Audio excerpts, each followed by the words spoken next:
ഹോസ്പിറ്റലിൽ റൗണ്ട്സ് കഴിഞ്ഞ് ക്യാബിനിലേക്ക് നടക്കുകയായിരുന്നു മുകുന്ദ്.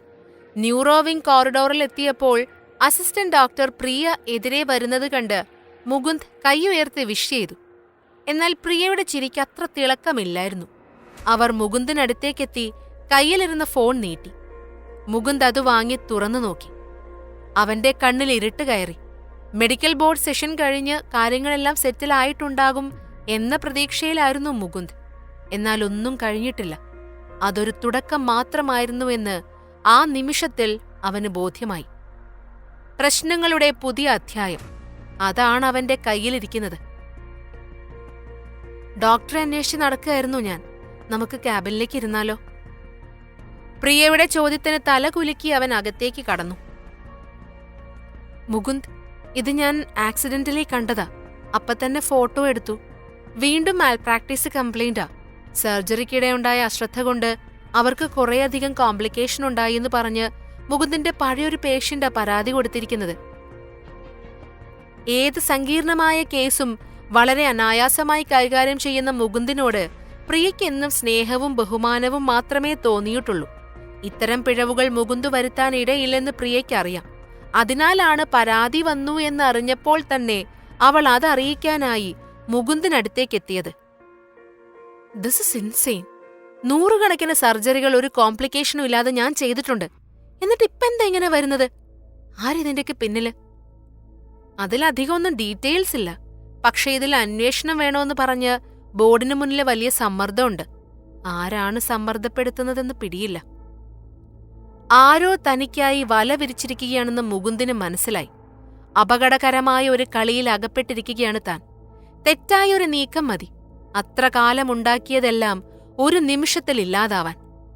മുകുന്ദ് പ്രിയയ്ക്ക് ഫോൺ തിരികെ കൊടുത്തു. അവന്റെ മുഖത്ത് ദേഷ്യവും നിരാശയും പ്രകടമായിരുന്നു. ഇതെല്ലാം ഫേക്കാണ്. എനിക്കറിയാം ഇതിന് പിന്നിൽ ആരാണെന്ന്. അവൻ ആദിത്യയായിരുന്നു സംശയം. പക്ഷെ അവൻ ഒറ്റയ്ക്കോ? അല്ലെങ്കിൽ ആരാ കൂടെയുള്ളത്? OP കൺസൾട്ടേഷൻ കഴിഞ്ഞ് മുകുന്ദ് നേരെ അർജുന്റെ ക്യാബിനിലേക്ക് ചെന്നു. പലപ്പോഴും അവനെ ഇമോഷണലി സപ്പോർട്ട് ചെയ്യുന്ന നല്ല സുഹൃത്തുക്കളാണ് അർജുനും താരയും. Arjun, this is too much. ആരോ എന്നെ മനഃപൂർവ്വം ടാർഗറ്റ് ചെയ്യുക. ആദ്യം കംപ്ലൈന്റിലെ ബോർഡിന് എന്നെ ഒന്നും ചെയ്യാനായില്ല. ഇതിപ്പോ വീണ്ടും. ഞാനും പലതും അവിടെ നിന്ന് ഇവിടെ നിന്നൊക്കെയായിട്ട് കേൾക്കുന്നുണ്ട്. എല്ലാ പ്രശ്നത്തിന്റെയും കൂടെ ഇതും പറഞ്ഞ് നിന്നെ ടെൻഷൻ ആക്കണ്ടല്ലോ എന്നോർത്താ പറയാതിരുന്നത്. ഞാൻ പലരിൽ നിന്നും കാര്യങ്ങൾ ചുരണ്ടിയെടുത്തായിരുന്നു. പക്ഷെ ഇതൊന്നും ഹോസ്പിറ്റലിനുള്ളിൽ നിന്ന് വന്നതല്ലടാ. ഇവിടെ ആർക്കും നിന്നോട് അങ്ങനെ ഒരു ശത്രുത പെട്ടെന്ന് വരാൻ കാരണവുമില്ലല്ലോ. ഇത് പുറത്തുനിന്നാ. എന്റെ ഊഹം ശരിയാണെങ്കിൽ നിന്റെ വീട്ടുകാര്. ഏയ്, വീട്ടുകാരൊന്നും ചെയ്യില്ല. പക്ഷെ ആദിത്യക്ക് ഇതിലെല്ലാം ഒരു കൈ ഉണ്ടെന്നാ എനിക്ക് തോന്നുന്നത്.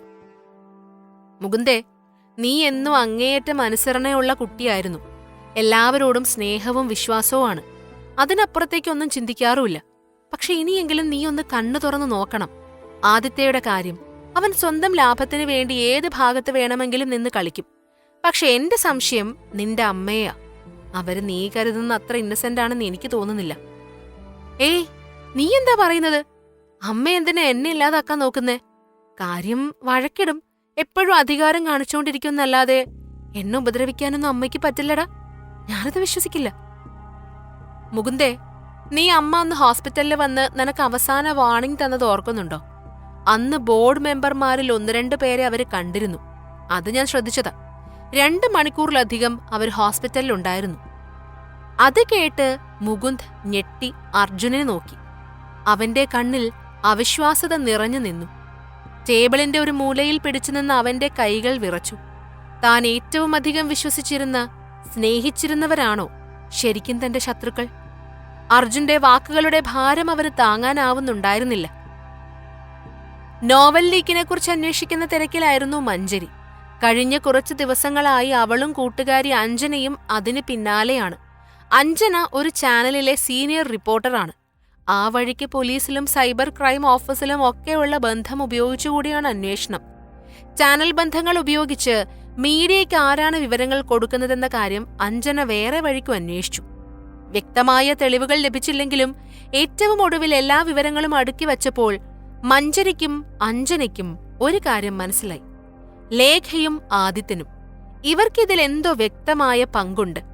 മുകുന്ദും മഞ്ജരിയുമായുള്ള വ്യക്തിപരമായ വിവരങ്ങൾ ചോർത്തുന്നത് ലേഖയും മുകുന്ദിന്റെ പ്രൊഫഷണൽ കാര്യങ്ങൾ മീഡിയയ്ക്ക് കിട്ടിയത് ആദിത്യൻ വഴിയുമാണ്. എന്നാൽ ലേഖയും ആദിത്യനും തമ്മിൽ എന്തെങ്കിലും ലിങ്ക് ഉണ്ടോ? നോവൽ ലീക്കായതിനു പിന്നിൽ ആരാണ്? ഇതിനുള്ള കൃത്യമായ ഉത്തരം അവർക്ക് കിട്ടിയില്ല. അതിന് നമ്മൾ ഇനിയും ഏറെ കഴിക്കേണ്ടി വരുമെന്നാ തോന്നുന്നത്. സാരമില്ല, നമുക്ക് നോക്കാം. നമ്മളെന്തായാലും പൊക്കിയിരിക്കും. അഞ്ജന മഞ്ജരിയെ സമാധാനിപ്പിക്കാൻ ശ്രമിച്ചു. പക്ഷേ മഞ്ജരിക്ക് ഓരോ നിമിഷവും സമാധാനം നഷ്ടപ്പെടുകയായിരുന്നു. ഇപ്പോൾ തന്നെ ചെറുകഥ പ്രസിദ്ധീകരിക്കാനാവില്ലെന്ന് ഒരു വീക്ക്ലിയിൽ നിന്ന് എഡിറ്ററുടെ മെസ്സേജ് വന്നു. എന്തോ മാനേജ്മെന്റ് കാര്യങ്ങളാണ് പറയുന്നതെങ്കിലും ആ തീരുമാനത്തിന് പിന്നിലെ യഥാർത്ഥ കാരണം മഞ്ജരിക്കറിയാം. എപ്പോഴും ഫോണിലേക്ക് വരുന്ന ഭീഷണി സന്ദേശങ്ങളും അനോണിമസ് കോളുകളുമെല്ലാം അവൾക്ക് മറ്റൊരു തലവേദനയായിരുന്നു. ലേഖയുടെ ഇടപെടലിനെ സംബന്ധിച്ച് സംശയം മാത്രമാണുള്ളതെങ്കിലും അവളെ നേരിൽ കാണാൻ മഞ്ജരി തീരുമാനിച്ചു.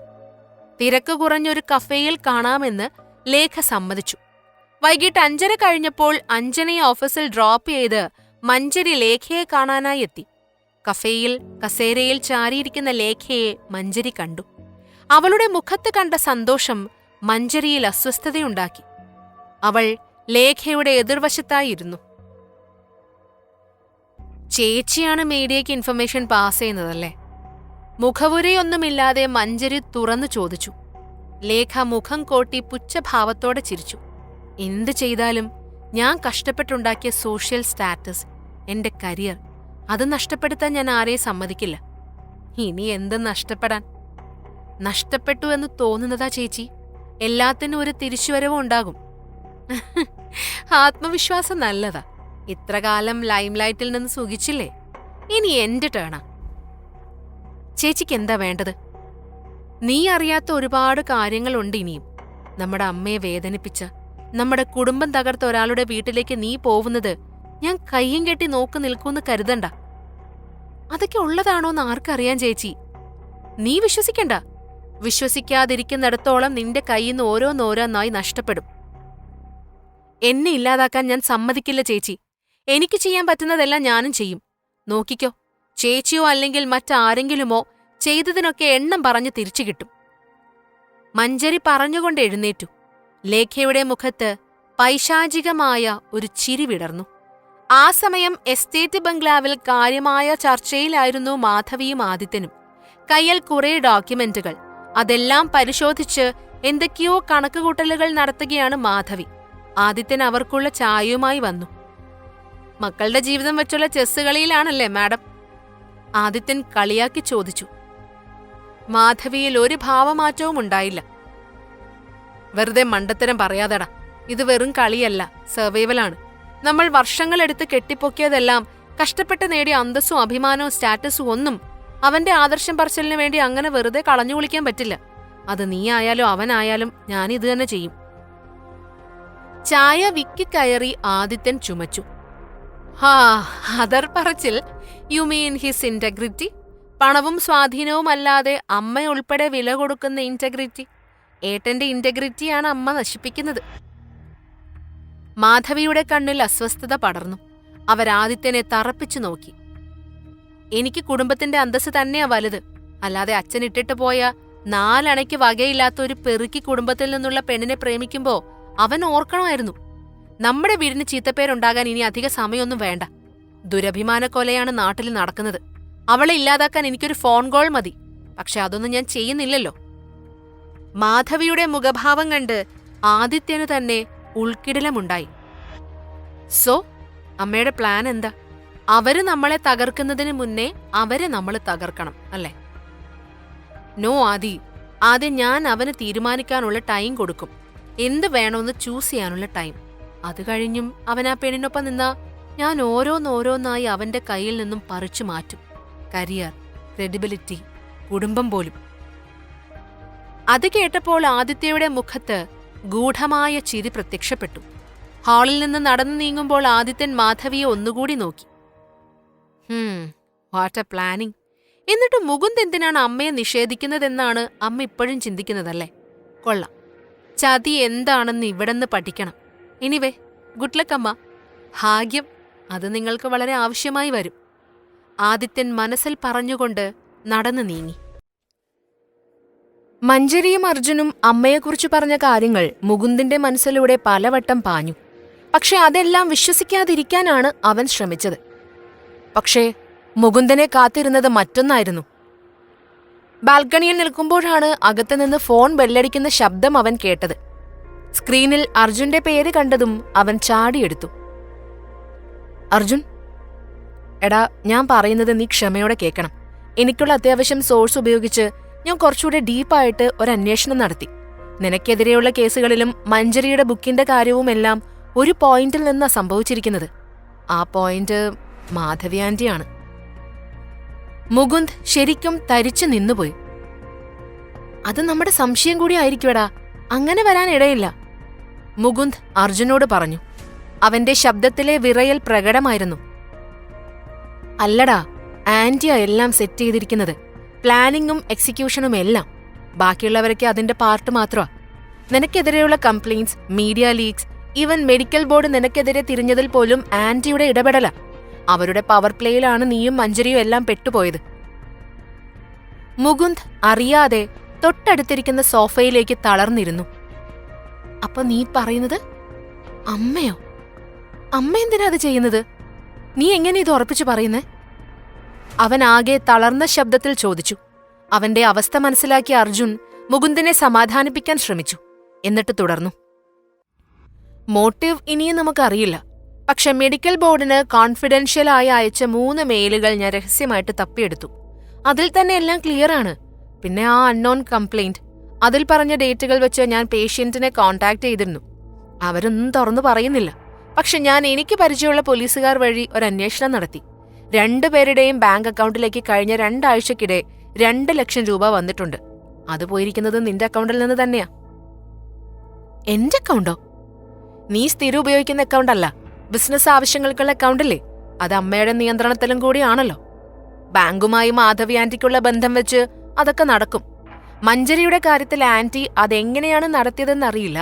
ആരുടെയൊക്കെയോ ഹെൽപ്പ് ഉണ്ടാവുമെന്ന് തോന്നുന്നു. പക്ഷെ അർജുൻ, അമ്മ എന്തിനാ ഇതൊക്കെ ചെയ്യുന്നത്? ഞാൻ പറഞ്ഞില്ലേ, അത് നമുക്കറിയില്ല. പക്ഷെ നീ സൂക്ഷിക്കണം മുകുന്ദ്. അവർ കുടുംബത്തിന്റെ അന്തസ്സ് സംരക്ഷിക്കാൻ മാത്രമാണ് ഇതൊക്കെ ചെയ്യുന്നതെന്ന് എനിക്ക് തോന്നുന്നില്ല. അതിനേക്കാൾ വളരെ വേഴ്സ് ആയതെന്തോ അവരെ ഹൈഡ് ചെയ്യുന്നുണ്ട്. ഇനിയും വേഴ്സോ? അർജുൻ, ഇത്രയും കാലം അവരെന്നെ മാനിപ്പുലേറ്റ് ചെയ്യായിരുന്നു. ഇപ്പൊ എനിക്കറിയാവുന്ന സത്യങ്ങളെക്കാൾ എന്താ ഇനി കൂടുതൽ വരാനുള്ളത്? ഒരു ഹിന്റ് ഞാൻ തരാം. എനിക്കതിൽ ഉറപ്പ് കിട്ടിയിട്ടില്ല, അതാ പറയാതിരുന്നത്.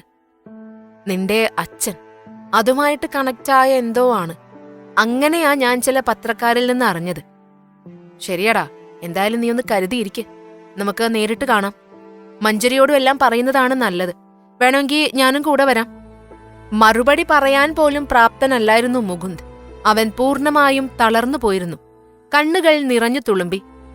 ആ സമയം കോളിംഗ് ബെൽ കേട്ട് മുകുന്ദ് എഴുന്നേറ്റ് വാതിൽ തുറന്നു. രാഘവ മാമ, എന്താ പറയാതെ? രാഘവമേനോൻ അവനെ നോക്കി പുഞ്ചിരിച്ചു. ഒന്നുമില്ലടാ, നിന്നെ ഒന്ന് കാണണം, സംസാരിക്കണമെന്ന് തോന്നി. അവർ 2 പേരും അകത്തേക്ക് കയറി. നീ പേടിക്കണ്ട. അമ്മയെപ്പോലെ ആ പെണ്ണിനെ അങ്ങ് ഉപേക്ഷിക്കണം, ഇല്ലെങ്കിൽ നമ്മൾ തമ്മിൽ ബന്ധമൊന്നുമില്ലാന്ന് ഭീഷണിപ്പെടുത്താനൊന്നുമല്ല ഞാൻ വന്നത്, രാഘവമേനോൻ ചിരിയോടെ പറഞ്ഞു. മുകുന്ദന് പക്ഷേ അമ്മാവന്റെ അപ്രതീക്ഷിതമായ വരവിൽ സംശയം തോന്നി. രാഘവന്റെ മുഖത്തെ ചിരി മാഞ്ഞു. അയാൾ ആലോചനയോടെ സോഫയിലിരിക്കുകയാണ്. ഗൗരവമുള്ള എന്തോ കാര്യങ്ങൾ ആ മനസ്സിലൂടെ പോവുന്നുണ്ടെന്ന് മുകുന്ദന് മനസ്സിലായി. രാഘവമ്മാമന് എന്നോട് എന്തെങ്കിലും പറയാനുണ്ടോ? ഇത് നീ എങ്ങനെ എടുക്കുമെന്ന് എനിക്കറിയില്ല.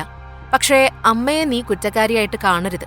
അവരെന്നെയും നിന്നെയും നമ്മുടെ കുടുംബത്തെയും ഒക്കെ രക്ഷിക്കാനാ ഇതെല്ലാം ചെയ്യുന്നത്. എനിക്ക് മനസ്സിലായില്ല. മഞ്ജരി, അവളുടെ കുടുംബം, ആ ബന്ധം നമുക്ക് വേണ്ടടാ. മുകുന്ദ് ഞെട്ടി. അവരുടെ ഫാമിലി നമ്മളുടേതുപോലെയല്ല. അവരുമായി നമുക്ക് യാതൊരു കണക്ഷനുമില്ല. പിന്നെ എങ്ങനെ മാമൻ അവരെ അറിയാം? മുകുന്ദ് സംശയത്തോടെ രാഘവനെ നോക്കി. രാഘവൻ നെടുവീർപ്പുയർത്തു. മുകുന്ദിന്റെ നോട്ടം നേരിടാൻ അയാൾ അശക്തനായിരുന്നു. നിന്റെ അമ്മയെ വിവാഹം കഴിക്കുന്നതിനും മുൻപ്, ഈ സാമ്രാജ്യം ഇങ്ങനെ ആവുന്നതിനും മുൻപ് നിന്റെ അച്ഛനൊരു ജീവിതം ഉണ്ടായിരുന്നു. ആ ജീവിതമാണ് അച്ഛനെ നിന്റെ അമ്മയുടെ അടുത്തേക്ക് എത്തിച്ചത്. ഇതുവരെ പറയാതെ കുഴിച്ചിട്ടിരുന്ന പല രഹസ്യങ്ങളിലേക്കും. എന്ത് രഹസ്യങ്ങള്? മഞ്ജരിയുടെ കുടുംബവും നമ്മുടെ കുടുംബവും വളരെ ക്ലോസ് ആയിരുന്നു. നിന്റെ അച്ഛനും അവളുടെ അച്ഛനും. ജസ്റ്റ് പാർട്ട്നേഴ്സ് മാത്രമല്ല, വി ഷെയർഡ് എവറിത്തിങ്.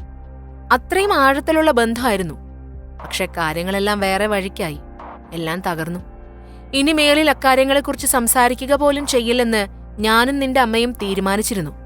അപ്പോഴാണ് നീ. മുകുന്ദ് ഷോക്ക് ഏറ്റതുപോലെ ഇരുന്നു. കഴിഞ്ഞയിടെ മഞ്ജരിയും തന്നോട് ഇക്കാര്യമാണ് ഷെയർ ചെയ്യാൻ ശ്രമിച്ചത്. പക്ഷേ താൻ അത് വിശ്വസിച്ചില്ല. പക്ഷെ ഇപ്പോൾ വളരെ കോംപ്ലിക്കേറ്റഡ് ആണ് മുകുന്ദ്. ഈ ബന്ധം മുന്നോട്ടു പോയാൽ എന്തുമാത്രം പ്രശ്നങ്ങളാണ് ഉണ്ടാവുക എന്ന് നിനക്ക് ഊഹിക്കാൻ കഴിയില്ല.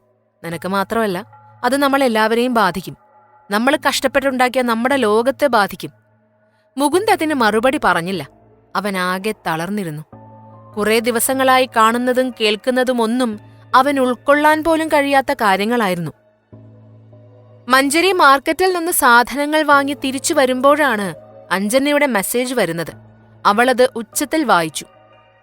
എടി, ഫൗണ്ട് സംതിങ് ബിഗ്. നമ്മൾ സ്ഥിരം കാണുന്ന സ്ഥലത്തേക്ക് വാ, കൂടെ ആരും വേണ്ട. മഞ്ജരി അപ്പോൾ തന്നെ സ്കൂട്ടിയും എടുത്ത് പുറപ്പെട്ടു. അഞ്ജന അവളെയും കാത്ത് ഗ്രൗണ്ടിലിരിക്കുന്നുണ്ടായിരുന്നു. മഞ്ജരിയെ കണ്ടതും അഞ്ജന ലാപ്ടോപ്പ് തുറന്ന് പെൻഡ്രൈവിലേക്ക് ചിലത് കോപ്പി ചെയ്തു.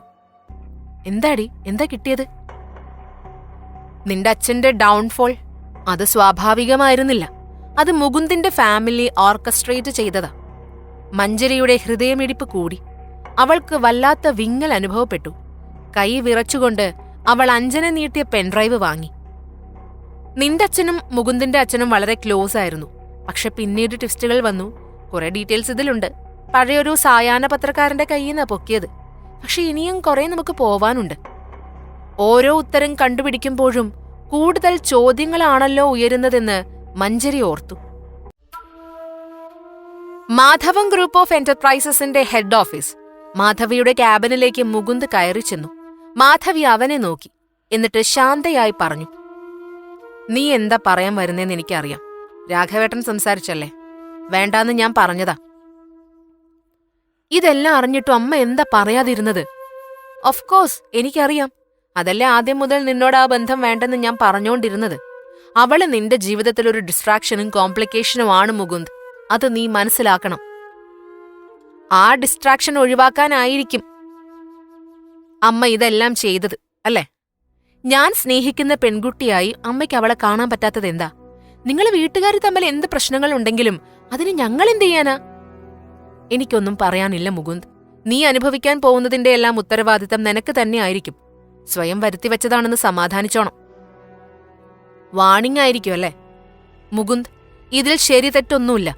നീ എന്റെ മകനാണെന്ന് സെന്റിമെന്റ്സ് ഒന്നും ഉണ്ടാവില്ല. മുകുന്ദ് അവരെ നോക്കി പുച്ഛത്തോടെ ചിരിച്ചു. എന്നാ അമ്മ നേരിട്ട് തന്നെ കേട്ടോ. എനിക്കൊറ്റ ചോയ്സേ ഉള്ളൂ, മഞ്ജരി. അവൻ പറയുന്നത് കേട്ട് ഭാവമാറ്റം ഒന്നുമില്ലാതെ മാധവി മുകുന്ദിനെ നോക്കിയിരുന്നു. അവർ മനസ്സിൽ പലതും കണക്ക് കൂട്ടുകയായിരുന്നു. ഏറെ നേരമായി ജനാലയിലൂടെ പുറത്തേക്ക് നോക്കി നിൽക്കുകയാണ് മഞ്ജരി. പല സത്യങ്ങളും അവൾക്ക് ഉൾക്കൊള്ളാൻ സമയമെടുത്തു. പക്ഷെ ഇതിനെല്ലാം പിന്നിലൊരു കഥയുണ്ട്. അതിപ്പോഴും രഹസ്യമാണ്. അത് ചുഴിഞ്ഞെടുത്താലേ പ്രശ്നങ്ങളെല്ലാം പരിഹരിക്കാനാവൂ. എത്ര ചിന്തിച്ചിട്ടും ഒരു ക്ലൂ പോലും കിട്ടാതെ നിൽക്കുമ്പോഴാണ് മുകുന്ദ് കടന്നു വന്നത്. എത്ര നേരം വിളിച്ചു, എന്താ ഫോൺ എടുക്കാതിരുന്നേ? അയ്യോ, സൈലന്റ് ആണെന്ന് തോന്നുന്നു. ഇതെന്താ വല്ലാതിരിക്കുന്നേ? എല്ലാം ആകെ കുഴഞ്ഞു മറിഞ്ഞു കിടക്കുവാടോ. നമുക്കറിയാത്ത കുറെ കാര്യങ്ങളുണ്ട്. ഞാനും ആകെ കൺഫ്യൂഷനായിട്ട് നിൽക്കുക. ഇന്ന് അഞ്ജനയെ കാണാൻ പോയിരുന്നു. നമ്മുടെ ഫാമിലി മാറ്റർ. നമ്മൾ കരുതിയതിലും അപ്പുറമാണ് മുകുന്ദെ കാര്യങ്ങള്. താനും അറിഞ്ഞോ? എന്നോട് രാഘവമാമ നേരിട്ട് സംസാരിച്ചു. എന്ത്? മുകുന്ദ് അന്നുണ്ടായ കാര്യങ്ങളെല്ലാം മഞ്ജരിയോട് പറഞ്ഞു. അർജുൻ പറഞ്ഞതും രാഘവന്റെയും അമ്മയുടെയും സംസാരവും എല്ലാം. അതെല്ലാം കേട്ട് മഞ്ജരി ആകെ കുഴപ്പത്തിലായി. മുകുന്ദെ, ഇതൊക്കെ തന്നെ അഞ്ജനയും പറഞ്ഞത്. എന്റെ അച്ഛന്റെ ഡൗൺഫോളിന് പിന്നിൽ നിങ്ങളുടെ ഫാമിലിയാന്നും അവള് കുറെ പഴയ ഡോക്യുമെന്റ്സും പത്രക്കട്ടിങ്ങും എല്ലാം തന്നിട്ടുണ്ട്.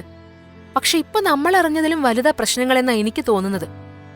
എക്സാക്ട്ലി മഞ്ജരി, എനിക്കും അത് തന്നെയാ തോന്നുന്നത്. പക്ഷെ എങ്ങനെ അത് പൊക്കിയെടുക്കുമെന്ന് ആലോചിച്ചിട്ട് ഒരു പിടിയുമില്ല. രണ്ടുപേരും ഏറെ നേരത്തെ ആലോചനയിലായിരുന്നു. അല്പസമയം കഴിഞ്ഞ് മഞ്ജരി ചോദിച്ചു, അല്ലടാ, അമ്മ പറഞ്ഞത് അത്ര നിസ്സാരമായിട്ട് എടുക്കണ്ട. ഇത്രയും ചെയ്തിട്ടുണ്ടെങ്കിൽ അവർക്ക് നമ്മളെ ഇനി ഉപദ്രവിക്കാൻ പറ്റും. നമ്മൾ എന്താ ചെയ്യാൻ പോകുന്നത്? എനിക്കറിയില്ല. ഇനി എന്തൊക്കെയാണ് നഷ്ടപ്പെടുക എന്നറിയില്ല. ഏറെ നേരം സംസാരിച്ച് അവർ പതിയെ പുറകിലെ ബാൽക്കണിയിലേക്ക് ഇറങ്ങി. നമ്മൾ മുന്നോട്ട് പോവുകയാണെങ്കിൽ ഒരു തിരിച്ചുവരവുണ്ടാവില്ല, അല്ലേ? No, not any more. അപ്പോൾ നമ്മൾ അത് കണക്കാക്കി വേണം ഇനി മുന്നോട്ട് പോവാൻ. പോരാട്ടം തന്നെ ആയിരിക്കും. ഉറപ്പല്ലടോ, നമുക്ക് പോരാടി നോക്കാം. അവനൊരു നെടുവീർപ്പോടെ അവളെ തന്നോട് ചേർത്ത് നിർത്തി നെറുകയിൽ ഉമ്മ വെച്ചു. മഞ്ജരി അവന്റെ കൈ തന്റെ കൈക്കുള്ളിൽ ചേർത്ത് പിടിച്ചു. മൃദുവായി അവൾ കൈയിൽ തലോടി. അവളുടെ സ്നേഹത്തിന് മുന്നിൽ എല്ലാ പ്രശ്നങ്ങളും ഇല്ലാതാവുന്നത് പോലെ തോന്നി മുകുന്ദിന്. കാറ്റിൽ പാറിയ അവളുടെ മുടിയിഴകൾ അവന്റെ മുഖത്ത് തൊട്ടുരുമ്മിപ്പോയി. നെറ്റിയിൽ വീണുകിടക്കുന്ന മുടിയിഴകൾ ഒതുക്കി മുകുന്ദ് അവളെ നോക്കി. അവരുടെ പ്രണയാർദ്രമായ കണ്ണുകൾ തമ്മിലുടക്കി. അവൻ മെല്ലെ ആ കണ്ണുകളിൽ ഉമ്മ നൽകി. മഞ്ജരി അവനോട് ചേർന്ന് നിന്നു. അവന്റെ ചുണ്ടുകളിൽ ചുംബിച്ചു. വളരെ മൃദുവായ ചുംബനം. അതിൽ അവരനുഭവിക്കുന്ന വേദനയും ഭയവും പ്രണയവും എല്ലാം ഉൾച്ചേർന്നിരുന്നു. ഇരുവരുടെയും നിയന്ത്രണം നഷ്ടമായി. അവർ ഗാഢമായി ചുംബിച്ചു. അത്രയും കാലം അടക്കി വച്ചിരുന്നതെല്ലാം മറനീക്കി പുറത്തുവന്നു. അടക്കാനാവാത്ത ആസക്തിയോടെ, പ്രണയത്തോടെ അവരുടെ ശരീരങ്ങൾ ഒന്നു ചേർന്നു. ആ സമയം മാധവത്തിൽ ആകെ തകർന്നിരിക്കുകയായിരുന്നു മാധവി. മുകുന്ദിന്റെ വിവാഹമായിരുന്നു മാധവിയുടെ വലിയ സ്വപ്നങ്ങളിലൊന്ന്. പക്ഷേ അതെല്ലാം തകർത്തുകൊണ്ടാണ് അവൻ മഞ്ജരിക്കൊപ്പം പോയത്. അരുതാത്തതെന്തൊക്കെയോ താനും ചെയ്യുന്നു. പക്ഷെ വേറെ വഴിയില്ല. ഓരോന്നോർത്തിരിക്കുമ്പോൾ മാധവിയുടെ കണ്ണുകൾ നിറഞ്ഞു. മാധവി, അവൻ അവളെ ചൂസ് ചെയ്തൂന്ന് രാഘവേട്ട. അമ്മയെ വേണ്ടാന്ന്. ഞാനതിനനുവദിക്കില്ല. നമ്മൾ ഇത്രകാലം എന്തിനു വേണ്ടിയാണോ കഷ്ടപ്പെട്ടത്, അതെല്ലാമാണ് അവൻ തകർത്തെറിയുന്നത്. അതൊന്നും തകർക്കാനല്ല മാധവി. അവൻ അവന്റെ വഴി അന്വേഷിച്ചു മാത്രമേ ഉള്ളൂ.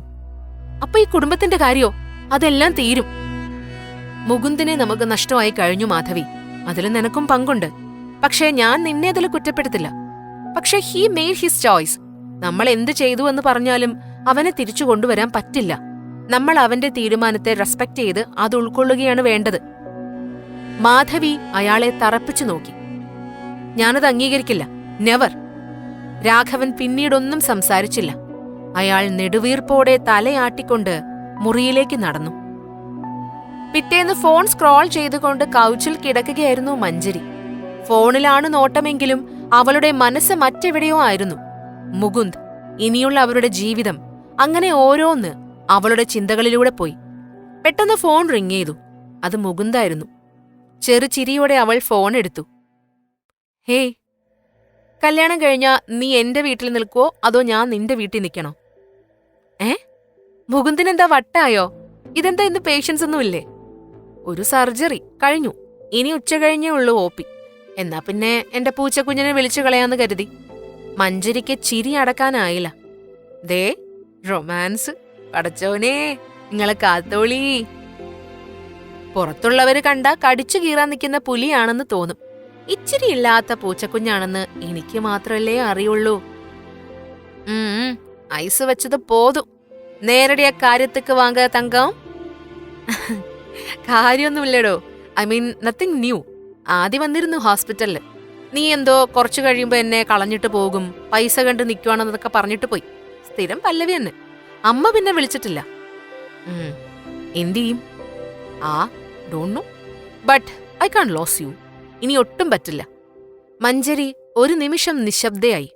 പിന്നെ മെല്ലെ പറഞ്ഞു, എനിക്കും പറ്റില്ല. മുകുന്ദ് രാവിലെ എഴുന്നേറ്റ് അപ്പാർട്ട്മെന്റിലിരിക്കുമ്പോൾ രവിയുടെ മെസ്സേജ് വന്നു. അച്ഛന്റെ അടുത്ത സുഹൃത്തും മുകുന്ദിന്റെ മെന്ററുമാണ് ഡോക്ടർ രവി. മേനോൻ ഫാമിലിയുടെ ഹോസ്പിറ്റലിൽ രവിക്കും ഷെയറുണ്ട്. സാധാരണയായി ഇടയ്ക്കിടെ സംസാരിക്കാറുണ്ടായിരുന്നെങ്കിലും മഞ്ജരിയുടെ വിഷയങ്ങൾ വന്നതിൽ പിന്നെ രവി മുകുന്ദിനോട് കാര്യമായി സംസാരിച്ചിരുന്നില്ല. പെട്ടെന്ന് മെസ്സേജ് കണ്ടപ്പോൾ അവൻ ആശ്ചര്യം തോന്നി. അവനത് തുറന്നു നോക്കി. മുകുന്ദ്, ഇന്ന് ബിസിയാണോ? ഇല്ലെങ്കിൽ can you come? Need to talk. Message കണ്ടപ്പോൾ അവൻ അല്പം ആശ്വാസവും അതോടൊപ്പം പരിഭ്രമവും തോന്നി. ഇപ്പോൾ ആരെയും അവന് വിശ്വാസമില്ലാതായിരിക്കുന്നു. ആരെല്ലാം എന്തെല്ലാം സത്യങ്ങൾ മറയ്ക്കുന്നുണ്ടെന്ന്, ആര് എന്ത് പറയുമെന്നും അവൻ ഒരു പിടിയുമില്ലായിരുന്നു. യെസ് അങ്കിൾ, ആഫ്റ്റർനൂൺ OP ഇല്ല, വെൽക്കം എന്ന് അവൻ റിപ്ലൈ അയച്ചു. മുകുന്ദ് കുളി കഴിഞ്ഞ് ഫ്രഷായി വരുമ്പോഴേക്കും രവിയുടെ മറുപടി വന്നിരുന്നു. പറ്റിയാൽ മഞ്ജരിയെയും കൂട്ടു. മുകുന്ദ് ഒരു നിമിഷം ആലോചിച്ചു. മഞ്ജരിയെ വിളിച്ച് കാര്യം പറഞ്ഞു. ഫാമിലിയുമായി ബന്ധപ്പെട്ട എന്തെങ്കിലും കാര്യമായിരിക്കുമെന്ന് തോന്നിയതിനാൽ അവളും ചെല്ലാമെന്ന് പറഞ്ഞു. മുകുന്ദും മഞ്ജരിയും ഒന്നിച്ചാണ് രവിയുടെ വീട്ടിലേക്ക് ചെന്നത്. രവി അവരെ കാത്തിരിക്കുകയായിരുന്നു. അവരെ കണ്ടതും രവി ചിരിച്ചുകൊണ്ട് അകത്തേക്ക് വിളിച്ചു. അങ്കിൾ കുറേ ദിവസമായിട്ട് വിളിക്കാതിരുന്നപ്പോൾ ഞാൻ കരുതി. അവൻ മുഴുമിപ്പിച്ചില്ല. ചില കാര്യങ്ങൾ നമുക്ക് കുറെ ആലോചിക്കേണ്ടി വരും മുകുന്ദ്. അതിനെനിക്ക് കുറച്ച് സമയം വേണമായിരുന്നു. സത്യത്തിൽ ഹോസ്പിറ്റൽ ഇഷ്യൂസൊക്കെ ന്യൂസ് ആയപ്പോഴെങ്കിലും നിന്നെ വിളിക്കണമെന്നുണ്ടായിരുന്നു. പക്ഷെ വെറുതെ വിളിച്ചതുകൊണ്ട് മാത്രം കാര്യമില്ലല്ലോ. രവി മഞ്ജരിയെ നോക്കി പുഞ്ചിരിച്ചു. മഞ്ജരിയുടെ എഴുത്തൊക്കെ ഞാൻ വായിക്കാറുണ്ട്. Actually I am a big fan of you. Last book was awesome. Thank you uncle. വളരെ കുറച്ച് ഇങ്ങനെയൊക്കെ ആളുകൾ പറഞ്ഞു കേൾക്കാറുള്ളൂ. കൂടുതലും തെറിവിളിയ വരിക. രവിയും മുകുന്ദും ചിരിച്ചു. ഞാൻ നിങ്ങളെ രണ്ടാളെയും വിളിപ്പിച്ചത് എന്തിനാണെന്ന് അറിയോ? അറിയില്ല അങ്കിൾ. പക്ഷേ ഞങ്ങളെ സഹായിക്കാൻ പറ്റുമെങ്കിൽ അത് ചെയ്യണം. അച്ഛന്റെ ചെറുപ്പകാലം മുതലേ ഉള്ള ഫ്രണ്ടാണ് അങ്കിൾ. അതുകൊണ്ട് അങ്കിളിന് കാര്യങ്ങൾ കുറെയെങ്കിലും അറിയാമായിരിക്കും. പക്ഷേ പകുതി സത്യങ്ങൾ ഇനി ഞങ്ങൾക്ക് വേണ്ട. പറയുകയാണെങ്കിൽ ഞങ്ങൾക്കെല്ലാം അറിയണം. അങ്കിളിന് അറിയാവുന്നതെങ്കിലും മുഴുവൻ പറയണം. മുകുന്ദ് വളച്ചുകെട്ടില്ലാതെ രവിയോട് പറഞ്ഞു. രവി അത് കേട്ട് തല കുലുക്കി. നിമിഷങ്ങളോളം അവർക്കിടയിൽ നിശബ്ദത നിറഞ്ഞു. മഞ്ജരി അത് ഭേദിച്ചു. അങ്കിൾ, ഞങ്ങളുടെ അച്ഛന്മാർ തമ്മിൽ അങ്ങനെയൊക്കെയാണ് കേട്ടത്. കുറച്ച് ഡോക്യുമെന്റ്സ് കയ്യിലുമുണ്ട്. അതൊക്കെ ശരിയാണ്. വളരെ ചെറുപ്പകാലം മുമ്പേയുള്ള ബന്ധമാണ് അവര് തമ്മിൽ. എന്നിട്ട് പിന്നെ എന്താ സംഭവിച്ചത് അങ്കിൾ? ആദ്യം ഞാൻ നിങ്ങൾക്ക് കുറച്ച് കത്തുകൾ തരാം. അതൊരിക്കലും മുകുന്ദിന്റെ കയ്യിലേക്ക് എത്താനോ ഇക്കാര്യങ്ങളെല്ലാം നീ അറിയാനോ ഞാൻ ആഗ്രഹിച്ചിട്ടില്ല. പക്ഷെ ഇപ്പോഴത്തെ സിറ്റുവേഷൻ അത് ഡിമാൻഡ് ചെയ്യുന്നതുകൊണ്ട് എനിക്ക് വേറെ നിവൃത്തിയില്ല. രവി അവർക്ക് നേരെ ഒരു വലിയ എൻവലപ്പ് എടുത്ത് നീട്ടി. അത് തുറന്നു നോക്കിയപ്പോൾ കുറെ ഇൻലൻഡിലും പോസ്റ്റ് കവറുകളിലുമായി എഴുതിയ കത്തുകളുടെ ഒരു കൂമ്പാരം അവർക്ക് മുന്നിൽ നിരന്നു. മഞ്ജരിയും മുകുന്ദും പരസ്പരം നോക്കി. അവർ രണ്ടുപേരും അതിൽ നിന്ന് ഓരോന്നെടുത്ത് തുറന്നു. കൃഷ്ണേട്ടന് പേര് കണ്ട് മുകുന്ദ് ഞെട്ടി. സ്വന്തം നന്ദിനി. കത്തിന്റെ അവസാനം എഴുതിയ പേര് കണ്ട് മഞ്ജരിയും. അവരോരോ കത്തുകളും തുറന്നു നോക്കി. അതാണ് എല്ലാത്തിന്റെയും തുടക്കം. മഞ്ജരിയുടെ അമ്മയും മുകുന്ദിന്റെ അച്ഛനും. പ്രീ ഡിഗ്രി കാലത്ത് അവരുടെ ദൂതൻ ഞാനായിരുന്നു. ഇത് അതെല്ലാം കഴിഞ്ഞിട്ട് ബിസിനസിന്റെ പുറകെ കൃഷ്ണൻ നടന്നിരുന്ന സമയത്തുള്ളതാ. മഞ്ജരിയും മുകുന്ദും ഷോ കേട്ടതുപോലെ മരവിച്ചിരുന്നു. അവര് തമ്മിലുള്ള പ്രണയം അത് നിങ്ങൾക്ക് ഇന്ന് ഇമാജിൻ ചെയ്യാൻ പോലും കഴിയില്ല. നന്ദിനിയുടെ വീട് തിരുവനന്തപുരത്തായിരുന്നു. അച്ഛന് കൂത്താട്ടുകുളത്തിനടുത്ത് ജോലിമാറ്റം കിട്ടി വന്നതാണ് ഇങ്ങോട്ട്. പ്രീ ഡിഗ്രിക്ക് ഞങ്ങളെല്ലാം ഒന്നിച്ചായിരുന്നു. ഞാനും കൃഷ്ണനും നന്ദിനിയും മഞ്ജരിയുടെ അച്ഛൻ മോഹനും. അവരെല്ലാവരും ബികോമിന് ചേർന്നപ്പോൾ ഞാൻ മെഡിസിൻ പഠിക്കാനായിട്ട് പോന്നു. പിന്നെ വല്ലപ്പോഴും കാണുമ്പോഴും കത്തുകളിലൂടെയൊക്കെയാണ് വിവരങ്ങൾ അറിഞ്ഞിരുന്നത്. ഡിഗ്രി കഴിഞ്ഞപ്പോൾ അച്ഛന് സ്വന്തം നാട്ടിലേക്ക് ട്രാൻസ്ഫർ കിട്ടി നന്ദിനി പോയി. എങ്ങനെയും ജോലി സംഘടിപ്പിച്ച് നന്ദിനിയുമായി ഒന്നിച്ചു ജീവിക്കുകയായിരുന്നു കൃഷ്ണന്റെ ലക്ഷ്യം. മോഹനും കൃഷ്ണനും ആദ്യം ചെറിയൊരു സ്ഥാപനത്തിൽ ജോലിക്ക് ചേർന്നു. പിന്നീട് അവിടെ നിന്നുകൊണ്ടാണ് രണ്ടുപേരും ബിസിനസ് തുടങ്ങാനുള്ള ആലോചനകൾ തുടങ്ങുന്നത്. ആദ്യം കുറെ പ്രശ്നങ്ങൾ ഉണ്ടായെങ്കിലും അതെല്ലാം പതിയെ പച്ചപിടിച്ചു. നന്ദിനിയുമായി അപ്പോഴും കൃഷ്ണൻ ബന്ധം തുടർന്നിരുന്നു. ബിഎഡ് കഴിഞ്ഞ് ഒരു സ്കൂളിൽ ടീച്ചറായി ജോലിക്ക് കയറിയ നന്ദിനിയെ കാണാൻ കൃഷ്ണൻ ഇടയ്ക്കിടെ തിരുവനന്തപുരത്തേക്ക് പോവാറുണ്ടായിരുന്നു. പക്ഷേ ബിസിനസ് തിരക്കുകൾ വന്നപ്പോൾ കാഴ്ച കുറഞ്ഞു. എങ്കിലും കത്തുകൾ അയക്കുന്നത് മുടക്കിയിരുന്നില്ല. പക്ഷേ അപ്പോഴാണ് ഒരു ട്വിസ്റ്റ് വരുന്നത്. മാധവിയുടെ അച്ഛൻ ഡോക്ടർ ഗംഗാധര മേനോനും കൃഷ്ണനും തമ്മിൽ വളരെ നല്ല ബന്ധമായിരുന്നു. ഗംഗാധരൻ ഡോക്ടർ അന്നൊരു ചെറിയ ക്ലിനിക്ക് സ്വന്തമായിട്ട് നടത്തുമായിരുന്നു. അതാണിപ്പോൾ മിഷൻ ഹോസ്പിറ്റലായിട്ട് വളർന്നത്. ഗംഗാധരനാണ് കൃഷ്ണനോട് മാധവിയുടെ കല്യാണക്കാര്യം എടുത്തിടുന്നത്. പക്ഷേ നന്ദിനിയുമായുള്ള ബന്ധം അതുകൊണ്ട് കൃഷ്ണൻ ആദ്യം അക്കാര്യം സമ്മതിച്ചില്ല. പക്ഷേ വീട്ടുകാരുടെ നിർബന്ധം ശക്തമായി. അപ്പോഴേക്കും ബിസിനസ്സിൽ കൃഷ്ണനും മോഹനനും അത്യാവശ്യം നല്ല വളർച്ച എത്തിയിരുന്നു. അവരുടെ സ്റ്റാറ്റസിനനുസരിച്ചുള്ള ബന്ധമെന്ന നിലയിൽ വീട്ടുകാർ കൃഷ്ണനെ വല്ലാതെ സമ്മർദ്ദപ്പെടുത്തി. നന്ദിനിയെ അവർക്ക് ഒട്ടും അംഗീകരിക്കാനും പറ്റില്ലായിരുന്നു. മാധവിക്കും കൃഷ്ണനെ താല്പര്യമായിരുന്നു. നന്ദിനിയുമായുള്ള ബന്ധം അവരോട് പറഞ്ഞെങ്കിലും മാധവി അതിൽ നിന്ന് പിന്മാറാൻ കൂട്ടാക്കിയില്ല. അവസാനം വീട്ടുകാരുടെ സമ്മർദ്ദം കൂടി കൃഷ്ണൻ അവസാനം മാധവിയെ വിവാഹം കഴിക്കാൻ സമ്മതിച്ചു. ഇതോടെ നന്ദിനി വല്ലാതെ തകർന്നുപോയി. മനോനിലത്തെത്തിയ അവസ്ഥയിലായിരുന്നു എന്ന് വേണമെങ്കിലും പറയാം. കൃഷ്ണൻ വിവാഹം കഴിഞ്ഞതിനു ശേഷവും നന്ദിനിയെ കാണാൻ പോയിട്ടുണ്ട്. പക്ഷെ അവർ പലപ്പോഴും കാണാൻ സമ്മതിച്ചില്ല. ഇത് മാധവി എങ്ങനെയോ അറിഞ്ഞു. അവർ കൃഷ്ണനെ നന്ദിനിയെ കാണുന്നതിൽ നിന്ന് വിലക്കി. പക്ഷെ മോഹന് നന്ദിനിയുടെ കാര്യത്തിൽ വല്ലാത്ത സങ്കടം തോന്നി. അയാൾ ഇടയ്ക്കിടെ അവരെ ചെന്ന് കണ്ടു. അവരെ മറ്റൊരു വിവാഹം കഴിക്കാൻ നിർബന്ധിച്ചു. മോഹൻ തന്നെയാണ് അവന്റെ കൂടെ ജീവിക്കാൻ നന്ദിനിയെ വിളിച്ചത്. ആദ്യമൊന്നും സമ്മതിച്ചില്ലെങ്കിലും മെല്ലെ മെല്ലെ നന്ദിനി തയ്യാറായി. രജിസ്റ്റർ ഓഫീസിൽ വിവാഹം കഴിച്ച് അവരൊന്നിച്ചു ജീവിക്കാൻ തുടങ്ങി. പക്ഷേ അത് മാധവിക്ക് സഹിക്കാനാവുമായിരുന്നില്ല. മോഹനോട് അവർക്ക് ശത്രുത തോന്നാനുള്ള പ്രധാന കാരണം അതായിരുന്നു. കൃഷ്ണൻ അവരെ കാണാനുള്ള സാധ്യത കൂടുതലാണെന്നുള്ളതായിരുന്നു മാധവിയുടെ പ്രധാന പ്രശ്നം. കൃഷ്ണൻ അപ്പോഴും മനസ്സുകൊണ്ട് നന്ദിനിയെയാണ് ഇഷ്ടപ്പെട്ടിരുന്നതെന്നതാണ് സത്യം. മോഹനെയും കൃഷ്ണനെയും തമ്മിൽ തെറ്റിക്കാനുള്ള തന്ത്രങ്ങൾ മാധവിയുടേത് തന്നെയായിരുന്നു. അതിന് കൂട്ടുനിന്നത് അവരുടെ സഹോദരൻ രാഘവനും. പലതും ചെയ്തെങ്കിലും അങ്ങനെ മുറിയുന്ന കൂട്ടായിരുന്നില്ല കൃഷ്ണനും മോഹനനും. പക്ഷേ അവസാനമൊരുക്കിയ വലയിൽ അവർ വീണു. ബിസിനസ് എന്ന് പറയുമ്പോൾ അതിൽ നേർവഴിയൊന്നുമില്ലെന്ന് മുകുന്ദന് അറിയാലോ. അത്യാവശ്യം തിരിമറിയും തട്ടിപ്പും ഒക്കെ കാണും. ഒരു ലാൻഡ് വാങ്ങിച്ചതുമായുള്ള ഇടപാടിൽ മേനോനും മോഹനനും വീഴ്ച പറ്റി. പക്ഷെ മാധവി ആ അവസരം മുതലെടുത്ത് മോഹനെ തകർക്കാനാണ് നോക്കിയത്. മോഹനെതിരെ കള്ളക്കേസ് കൊടുത്തതും അതിനുള്ള തെളിവുകളെല്ലാം കൊടുത്തതും മാധവി തന്നെയാണ്. കേസ് ആദ്യഘട്ടത്തിൽ തന്നെ തള്ളിപ്പോയെങ്കിലും മൊത്തം ബിസിനസ്സിൽ നിന്നും മോഹനനെ പുറത്താക്കുക എന്നുള്ള മാധവിയുടെ തീരുമാനം നടപ്പിലായി. കൃഷ്ണന് താല്പര്യമില്ലാതിരുന്നിട്ടും. അന്നാണ് മുകുന്ദന്റെ അച്ഛന് സ്ട്രോക്ക് വരുന്നത്. നിങ്ങളെന്ന് കുട്ടികളാണ്. മുകുന്ദന് ചിലപ്പോൾ ഓർമ്മ കാണും. മഞ്ജരിയും ലേഖയും കൈക്കുഞ്ഞുങ്ങളാണ്. ചെറിയ ഷെയർ കൊടുത്താണ് അന്ന് മോഹനെ ഒഴിവാക്കിയത്. പറ്റിച്ചതാണ്. ചതി. പ്രമാണങ്ങളും എഗ്രിമെന്റുകളും ഉൾപ്പെടെ ഫേക്കായി ഉണ്ടാക്കിയതായിരുന്നു.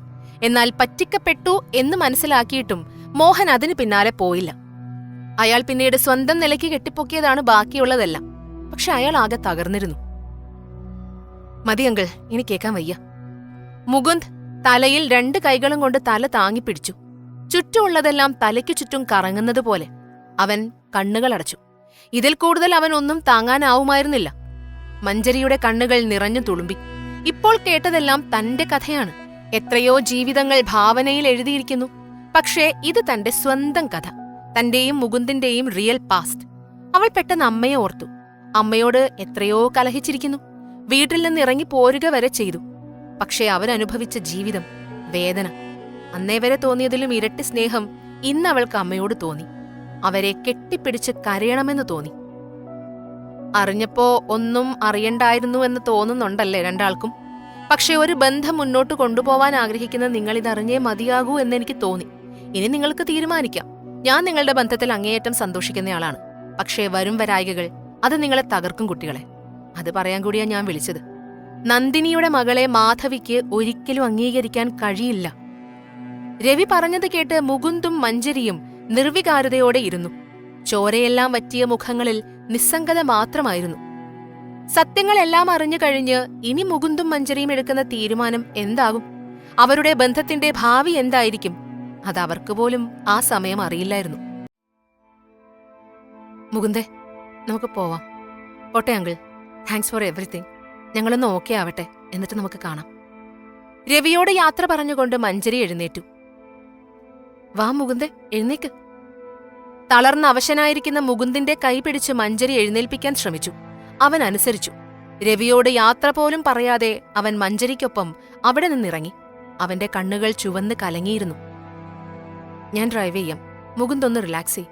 നമുക്ക് വീട്ടിലേക്ക് പോകാം. ഇന്ന് ഫ്ലാറ്റിൽ പോയിട്ട് ഒറ്റയ്ക്ക് നിൽക്കണ്ട.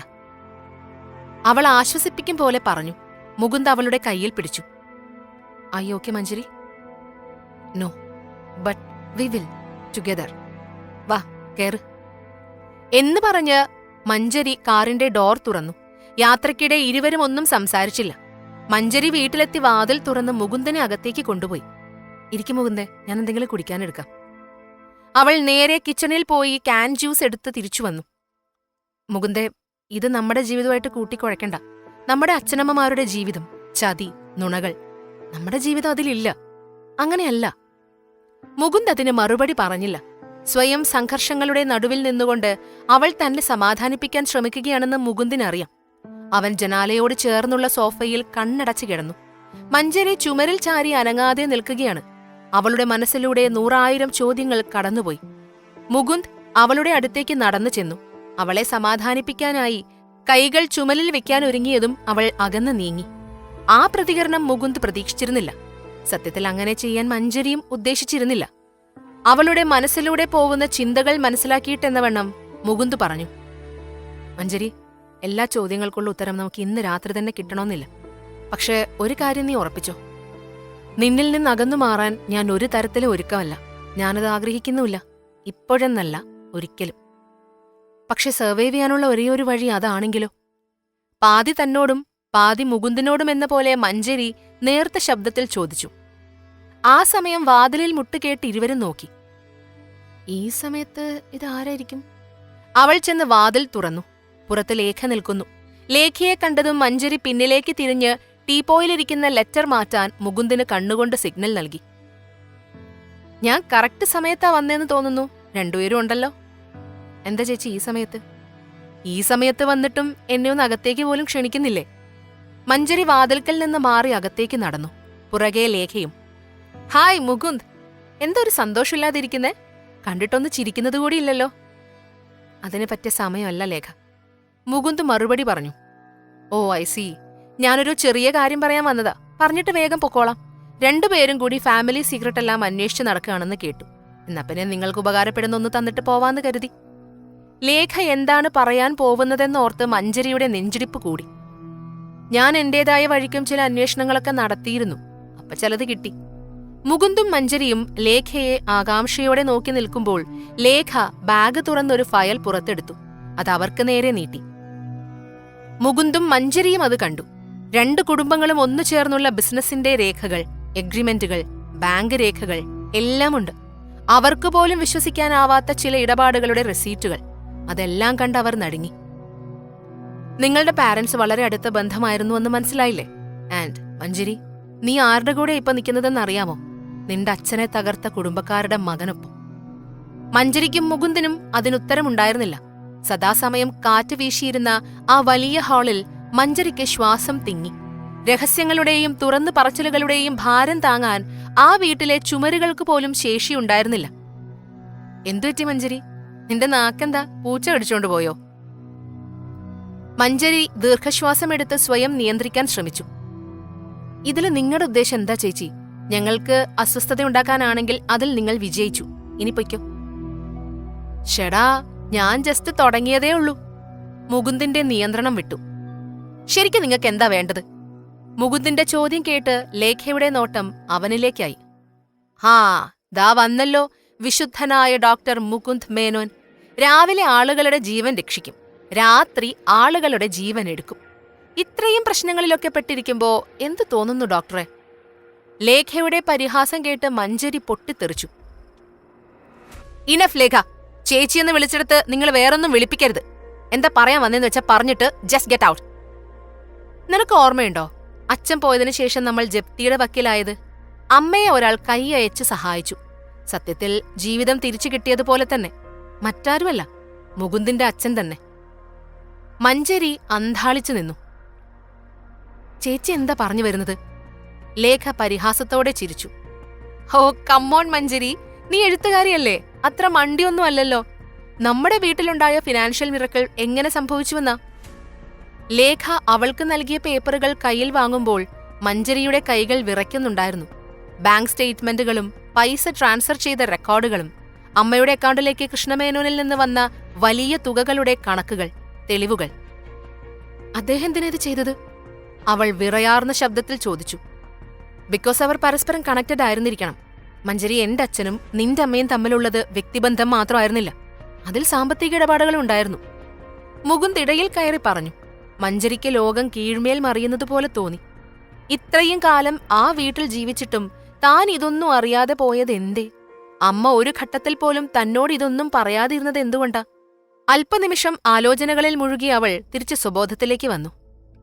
ഇനി ചേച്ചി പറ, ചേച്ചിക്കിതുകൊണ്ട് എന്താ നേടേണ്ടത്? പൈസയോ അതോ പ്രതികാരമോ? മഞ്ജരി ദേഷ്യത്തോടെ ചോദിച്ചു. അത് കേട്ട് ലേഖ പൊട്ടിച്ചിരിച്ചു. ഓ മൈ ഡിയർ സിസ്റ്റർ, എനിക്കിത് രണ്ടും വേണ്ട. മറ്റുള്ളവരെല്ലാവരെക്കാളും മിടുക്കിയാണെന്നൊരു തോന്നൽ നിനക്കുണ്ടല്ലോ, അല്ലെങ്കിൽ അങ്ങനെ നടിക്കുന്നുണ്ടല്ലോ. അതങ്ങ് നിർത്തിക്കോ. നീയും കുറെ നുണകളുടെ മുകളിൽ ജീവിതം ബിൽഡ് ചെയ്തയാളാ. ലേഖയുടെ സംസാരം മഞ്ജരിക്ക് സഹിക്കാവുന്നതിലും അപ്പുറമായിരുന്നു. തന്നെ ഒരാളെ മര്യാദ പഠിപ്പിക്കാനോ ലേഖ ഇത്തരം വിഷയങ്ങളിൽ അനാവശ്യമായി ഇടപെടുന്നത്? അവൾ കയ്യിലിരുന്ന പേപ്പറുകൾ മേശപ്പുറത്തേക്ക് വലിച്ചെറിഞ്ഞു. Get out! അവൾ അലറി. ലേഖ പുച്ഛത്തോടെ അവളെ നോക്കി. ഓ ആയിക്കോട്ടെ, നിന്റെ ഇഷ്ടം പോലെ. പക്ഷേ ഒന്നും മറക്കണ്ട, എന്റെ കയ്യിലാണ് ഇപ്പൊ എല്ലാ കാർഡും. ലേഖ തിരിഞ്ഞു നടന്നു. മഞ്ജരി അവൾക്ക് പിന്നിൽ ഡോർ വലിച്ചടച്ചു. അവൾ ചെയറിലേക്ക് തളർന്നിരുന്നു. മുകുന്ദ് അവളെ നോക്കി നിൽക്കുകയാണ്. മഞ്ജരി, അയ്യോ ഓക്കെ? എന്നെ കണ്ട ഓക്കെ ആണെന്ന് തോന്നുന്നുണ്ടോ മുകുന്ദേ? അമ്മയെക്കുറിച്ച് എല്ലാം അറിയാമെന്ന് കരുതിയിരുന്ന ആളാ ഞാൻ. ഇന്ന് വേറൊരാള് കുറെ രഹസ്യങ്ങൾ പറഞ്ഞു. ഇപ്പതാ എന്റെ സ്വന്തം ചേച്ചി, അതേ അമ്മയുടെ മോള് തന്നെയാ, വന്ന് പറഞ്ഞിട്ട് പോയത് കണ്ടില്ലേ? മുകുന്ദ് മുട്ടുകുത്തി നിലത്തിരുന്ന് സമാധാനത്തോടെ മഞ്ജരിയുടെ കയ്യിൽ പിടിച്ചു. നമ്മളെല്ലാം ശരിയാക്കും, ഒരുമിച്ച് നിന്ന്. എങ്ങനെ മുകുന്ദേ? കൂടുതൽ രഹസ്യങ്ങൾ കുഴി തോണ്ടി എടുത്തിട്ടോ? നമ്മൾക്കിടയിൽ ഒന്നും അവശേഷിക്കുന്നില്ലെങ്കിൽ പിന്നെ ആ ചരിത്രങ്ങളെല്ലാം ചികഞ്ഞെടുത്തിട്ട് എന്തിനാ? അവളുടെ വാക്കുകൾ അവന്റെ നെഞ്ചിൽ തറഞ്ഞു കയറി. പക്ഷേ മഞ്ജരിയുടെ ദേഷ്യം തന്നോടല്ലെന്ന് മുകുന്ദിനറിയാം. സാഹചര്യങ്ങളോട്, അവൾ അനുഭവിക്കുന്ന നിസ്സഹായതയോടാണ് അവളുടെ ദേഷ്യം. മുകുന്ദ് അവൾക്കൊപ്പം നിൽക്കാൻ ശ്രമിച്ചു. നോക്ക് മഞ്ജരി, ഒരു കാര്യം മനസ്സിൽ ഉറപ്പിച്ചേ പറ്റൂ. നീയും ഞാനും അല്ല ഇപ്പോൾ, ഇറ്റ്സ് അസ്. ഇതൊന്നും നമ്മൾ തകർക്കില്ല. അതിൽ നിന്നൊക്കെ കുറെ ദൂരം നമ്മൾ വന്നു കഴിഞ്ഞു.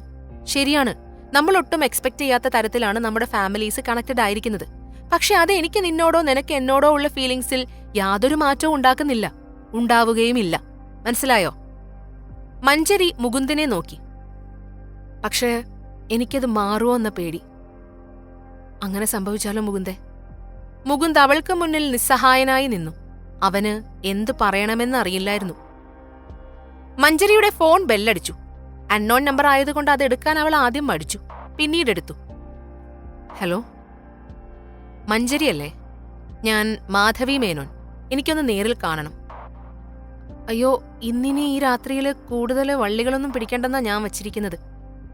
മഞ്ജരി പരിഹാസത്തോടെ മറുപടി നൽകി. അത് കേട്ട് മാധവിക്ക് ദേഷ്യം വന്നു എന്നവരുടെ ശബ്ദത്തിൽ നിന്ന് തന്നെ വ്യക്തമായിരുന്നു. രാത്രിയിൽ കാണാൻ ഞാൻ മറ്റൊന്നിനുമല്ല വിളിച്ചത്. നാളെ രാവിലെ ഞങ്ങളുടെ എസ്റ്റേറ്റിൽ വരണം, ഒറ്റയ്ക്ക്. ഞാൻ ലൊക്കേഷൻ സെൻഡ് ചെയ്യാം. ഞാൻ എന്തിനത് ചെയ്യണം? ബിക്കോസ് നിന്റെ ചേച്ചിക്ക് മാത്രമല്ല രഹസ്യം കൈകാര്യം ചെയ്യാൻ അറിയാവുന്നത്. നേർയുദ്ധത്തിനുള്ള പടയൊരുക്കമായെന്ന് മഞ്ജരി തിരിച്ചറിഞ്ഞു. അവൾ ആഗ്രഹിക്കുക പോലും ചെയ്യാതിരുന്ന ഒരു യുദ്ധത്തിൽ യുദ്ധഭൂമിയുടെ നടുക്കുപെട്ടതുപോലെയായിരുന്നു മഞ്ജരിക്ക്. അവൾ തല ചരിച്ചു നോക്കി. മുകുന്ദ് സോഫയിൽ ചാഞ്ഞു കിടന്നുറങ്ങുന്നു. അവൾ അവനെ വിളിച്ചുണർത്താതെ കാലുകൾ സോഫയിലേക്ക് കയറ്റിവച്ച് ഒരു പുതപ്പെടുത്ത് പുതപ്പിച്ചു. മെല്ലെ അവന്റെ മുടിയിഴകളിലൂടെ കൈവിരലോടിച്ച് മഞ്ജരി അവനരികിലായിരുന്നു. മുകുന്ദ് രാവിലെ തന്നെ എഴുന്നേറ്റ് ഫ്ളാറ്റിലേക്ക് പോയി. അവൻ പോയ ഉടനെ മഞ്ജരി കുളിച്ചു റെഡിയായി മാധവിയെ കാണാനായി ഇറങ്ങി. എസ്റ്റേറ്റ് ബംഗ്ലാവിലെത്തുമ്പോൾ മാധവി ഹാളിൽ തന്നെ അവൾക്കായി കാത്തിരിക്കുന്നുണ്ടായിരുന്നു. ആർക്കും വഴങ്ങിക്കൊടുക്കാത്ത അതേ മുഖഭാവത്തോടെ ഇരിക്കുന്ന മാധവിയുടെ മുന്നിലേക്ക് മഞ്ജരി കയറി ചെന്നു. മഞ്ജരി, താങ്ക്സ് ഫോർ കമ്മിങ്. ഓ, അതല്ലാതെ വേറെ ഓപ്ഷൻ എനിക്കുണ്ടായിരുന്നു എന്ന് ഞാൻ മനസ്സിലാക്കിയില്ല. പരിഹാസരൂപേണ മഞ്ജരി മറുപടി പറഞ്ഞു. അത് അവഗണിച്ചുകൊണ്ട് മാധവി പറഞ്ഞു, ഞാൻ നേരെ പോയിന്റിലേക്ക് വരാം. എനിക്ക് ആ ലെറ്ററുകളെക്കുറിച്ച് അറിയാം, പൈസയെക്കുറിച്ചറിയാം, പിന്നെ നിന്റെ ചേച്ചിയുടെ പ്ലാനിങ്ങിനെ കുറിച്ചും അറിയാം. മഞ്ജരി ശരിക്കും ഞെട്ടി. നിങ്ങൾ എനിക്ക് വേണ്ടി ചാരപ്പണിയും നടത്തുന്നുണ്ടോ? ഞാൻ എന്റെ കുടുംബത്തെ സംരക്ഷിക്കാനേ ശ്രമിച്ചിട്ടുള്ളൂ, എപ്പോഴും.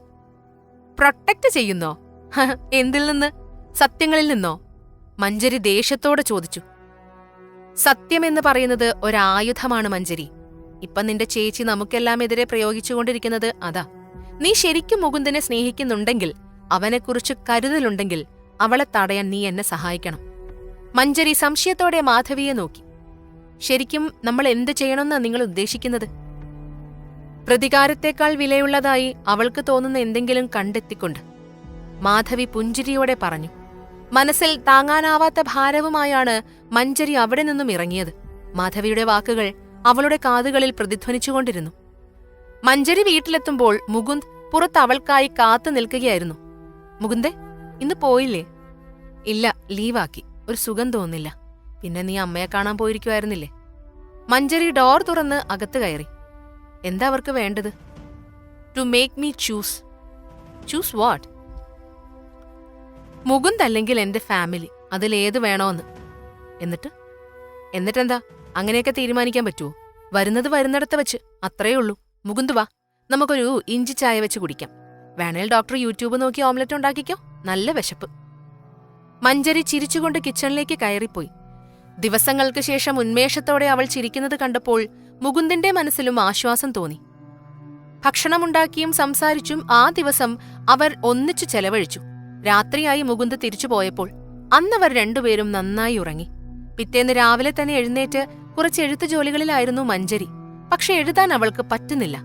ലേഖയും മാധവിയും പറഞ്ഞ വാക്കുകൾ അവളുടെ മനസ്സിൽ കറങ്ങി നടന്ന അസ്വസ്ഥതയുണ്ടാക്കി. പെട്ടെന്ന് വാതിലിൽ മുട്ടുകേട്ടു. ആദ്യം മഞ്ജരി റെസ്പോണ്ട് ചെയ്തില്ല. ആദ്യത്തേതിലും ഉച്ചത്തിൽ വീണ്ടും തട്ടുന്നത് കേട്ടപ്പോൾ അവൾ വിളിച്ചു പറഞ്ഞു, അത് ഓപ്പൺ ആണ്, അകത്തു പോരൂ. നീ വിളിച്ചില്ലല്ലോ. വിളിച്ചിട്ട് എടുത്തൂല്ല. ഞാൻ ആകെ ടെൻഷനായിപ്പോയി. അവന്റെ ശബ്ദം കേട്ടിട്ടും അവൾ തിരിഞ്ഞു നോക്കിയില്ല. എന്തിനെക്കുറിച്ച് ടെൻഷൻ മൂന്നേ? നിങ്ങളുടെ അമ്മയുടെ പദ്ധതികളെങ്ങാനും വർക്കാവുമെന്നോ? അതോ ലേഖ നമ്മളെ എല്ലാവരെയും ജീവനോടെ അങ്ങ് കത്തിക്കുമെന്നോ? മുകുന്ദ് നെടുവീർപ്പുയർത്തു. രണ്ടും. അവനൊരു ചെയർ വലിച്ചിട്ട് അവൾക്ക് അഭിമുഖമായി ഇരുന്നു. മഞ്ജരി എന്തൊക്കെയോ കാര്യങ്ങളിൽ അസ്വസ്ഥയാണെന്ന് മുകുന്ദിന് മനസ്സിലായി. ഇന്നലത്തെ പോലെ അത്ര ഉഷാറിലല്ല അവൾ. നോക്കു മഞ്ജരി, എന്താണേലും നമ്മൾ ഒന്നിച്ചു നേരിട്ടേ പറ്റൂ. അതിപ്പോ അമ്മയുടെ പദ്ധതി ആയാലും ലേഖയുടേതായാലും നമ്മളെ പിരിക്കാൻ രണ്ടാളെയും നമ്മൾ അനുവദിക്കാൻ പാടില്ല. നമ്മളെ പിരിക്കാനോ? അവരത് ഓൾറെഡി ചെയ്തു കഴിഞ്ഞു മുകുന്ദേ. എന്റെ ചേച്ചിയെ ചതിക്കാനാ നിങ്ങളുടെ അമ്മ പറഞ്ഞത്. എന്റെ ചേച്ചിക്കാണെങ്കിൽ നിങ്ങളുടെ കുടുംബത്തെ എക്സ്പോസ് ചെയ്യണം. And here we are. എല്ലാം ശരിയാക്കാൻ കഴിയുമെന്ന് നടിച്ചുകൊണ്ട് ഇതിന് രണ്ടിനും നടുവിൽ പെട്ട് കിടക്കുന്നു. നമുക്ക് ശരിയാക്കാൻ പറ്റും. പക്ഷെ നമ്മൾ രണ്ടാളും രണ്ട് ദിശയിലേക്കാണ് തുഴയുന്നതെങ്കിൽ ഇതെവിടെ എത്തില്ല. മഞ്ജരി മുകുന്ദിന്റെ കണ്ണിലേക്ക് നോക്കി. ആ കണ്ണുകളിൽ എപ്പോഴും ഉണ്ടായിരുന്ന ബോധ്യം, തെളിവ്, തന്നെ എപ്പോഴും അയാളിലേക്ക് ആകർഷിച്ചിരുന്നത് അതാണ്. അതിനായി അവൾ തിരഞ്ഞു. അതിപ്പോഴും ഉണ്ട്. പക്ഷേ സംശയങ്ങളുടെയും നിരാശയുടെയും പാളിക്കടിയിലാണെന്ന് മാത്രം. Fine, what's the plan? ആദ്യം നമുക്ക് ലേഖ എന്താണ് ലക്ഷ്യം വെക്കുന്നതെന്ന് ഫിഗർ ഔട്ട് ചെയ്യണം. അതങ്ങനെ വെറുതെ ഉണ്ടായതാണെന്ന് എനിക്ക് തോന്നുന്നില്ല. Something more. മഞ്ജരി സമ്മതത്തോടെ തലയാട്ടി. ആൻഡ് മാധവി? അതെനിക്ക് വിട്ടേക്ക്. വൈകിട്ട് ഡ്യൂട്ടി കഴിഞ്ഞ് മുകുന്ദ് നേരെ പോയത് എസ്റ്റേറ്റ് ബംഗ്ലാവിലേക്കാണ്. മാധവി കാണണമെന്ന് പറഞ്ഞവന് മെസ്സേജ് അയച്ചിരുന്നു. വാതിൽ തുറന്നു കിടന്നിരുന്നു. അവിടെ പതിവില്ലാത്ത ഒരു കനം തങ്ങി നിൽക്കുന്നതായി അവന് തോന്നി. മാധവി ഹാളിൽ കാത്തിരിക്കുകയായിരുന്നു. മുകുന്ദ്, ഇത്രയും നേരത്തെ ഞാൻ നിന്നെ എക്സ്പെക്ട് ചെയ്തില്ല. നമുക്ക് കുറെ സംസാരിക്കാനുണ്ടല്ലോ, അതുകൊണ്ട് നേരത്തെ പോന്നു. മാധവി പുഞ്ചിരിച്ചു. ആ, ഐ സി. ആ മഞ്ജരി നിന്റെ തലയിൽ മുഴുവൻ ഓരോ നോൺസെൻസ് കുത്തി നിറച്ചിരിക്കുകയാണെന്ന് തോന്നുന്നു. ലെറ്റ് മീ ഗസ്, ഞാനാണ് ഈ കഥയിലെ വില്ലനെന്ന് അവള് നിന്നെ വിശ്വസിപ്പിച്ചില്ലേ? മുകുന്ദന് ദേഷ്യം വന്നു. സ്റ്റോപ്പ് ഇറ്റ് അമ്മ. ഇത് മഞ്ജരിയുടെ കാര്യമല്ല. നിങ്ങൾ നിങ്ങൾക്ക് ചുറ്റുമുള്ള എല്ലാവരെയും മാനിപ്പുലേറ്റ് ചെയ്യാണ്. അവന്റെ ശബ്ദം കനത്തിരുന്നു. അയ്യേ, മാനിപ്പുലേഷൻ എന്ന് പറയുന്നത് ഒരു മോശം വേർഡാണ്. എനിക്കതെങ്ങനെ പറയാനാ ഇഷ്ടമെന്ന് വെച്ചാ, നമ്മുടെ കുടുംബത്തെ സംരക്ഷിക്കുന്നു എന്ന്. എന്നെ ഇല്ലാതാക്കിയിട്ട് മഞ്ജരി അവളുടെ ചേച്ചിക്കെതിരെ തിരിച്ചുകൊണ്ട്, അല്ലെങ്കിൽ എന്നെ അവൾക്കെതിരെ തിരിച്ചുകൊണ്ട്, അല്ലെ? മാധവി ഭാവം കടുപ്പിച്ചു. പക്ഷെ അവരുടെ കണ്ണുകൾ മറ്റെന്തോ പറയുന്നുണ്ടായിരുന്നു. ഒരുപക്ഷെ സംശയം, അല്ലെങ്കിൽ ഭയം. മാധവി മെല്ലെ മൃദുവായ ശബ്ദത്തിൽ പറഞ്ഞു, നിനക്കറിയില്ല മുകുന്ദേ, നിന്നെ പ്രൊട്ടക്ട് ചെയ്യാനാ ഞാൻ ഇതെല്ലാം ചെയ്തത്. എന്നെ പ്രൊട്ടക്ട് ചെയ്യാനോ? അതോ നിങ്ങൾക്ക് എന്നെക്കുറിച്ചുള്ള സങ്കല്പങ്ങളെ പ്രൊട്ടക്ട് ചെയ്യാനോ? A perfect son, perfect doctor, ഈ ഫാമിലിക്കുള്ള പെർഫെക്റ്റ് പിൻഗാമി. അതിന് മാധവിക്ക് മറുപടി ഉണ്ടായിരുന്നില്ല. ആ വലിയ ബംഗ്ലാവിൽ നിശബ്ദത പരന്നു. മറുവശത്ത് മഞ്ജരിയും ലേഖയുമായി കൂടിക്കാഴ്ചയൊരുക്കി. സിറ്റിയിലെ കഫേയിലേക്ക് എത്താനായി ലേഖയോട് അവൾ ആവശ്യപ്പെട്ടു. ഡ്രാമയെല്ലാം നിർത്തിയേക്ക് ലേഖ. ശരിക്കും നിനക്ക് എന്താ വേണ്ടത് അത് പറ. ലേഖ ചിരിച്ചു. എനിക്ക് എന്തെങ്കിലും വേണമെന്ന് കരുതാൻ കാരണം എന്താ? ജസ്റ്റ് എൻജോയിങ് യുവർ പരിഭ്രാന്തി. അങ്ങനെ ആയിക്കൂടെ? മഞ്ജരി അവൾക്ക് മുന്നിലേക്ക് ചാഞ്ഞിരുന്നു. Cut the crap. നീ വെറുതെ ഫണ്ണിന് വേണ്ടിയല്ല ഇതൊന്നും ചെയ്യുന്നത്. എന്തോ ഉദ്ദേശമുണ്ട്. പക്ഷെ എനിക്ക് ഈ കളി മടുത്തു. ഞാനില്ല. ലേഖ ചുണ്ടുകൾ കോട്ടി പുച്ഛത്തോടെ ചിരിച്ചു. അവളുടെ കളിയായുള്ള പെരുമാറ്റം അത് മറ്റെന്തിലേക്കോ ഉള്ള സൂചനയായിരുന്നു. ഫൈൻ, അപ്പൊ നിനക്ക് സത്യം അറിയണം അല്ലേ? എനിക്ക് സ്വന്തമായത് എനിക്ക് വേണം. മഞ്ജരി ആകെ കൺഫ്യൂസ്ഡായി ലേഖയെ നോക്കി. എന്താ? എനിക്ക് മനസ്സിലായില്ല. എനിക്ക് പണം വേണം. ആൻഡ് നിനക്കുള്ളതുപോലെ എനിക്കും ആളുകളുമായിട്ട് ബന്ധങ്ങൾ ഉണ്ടാക്കണം. അതിന് പണമാണ് ആവശ്യം.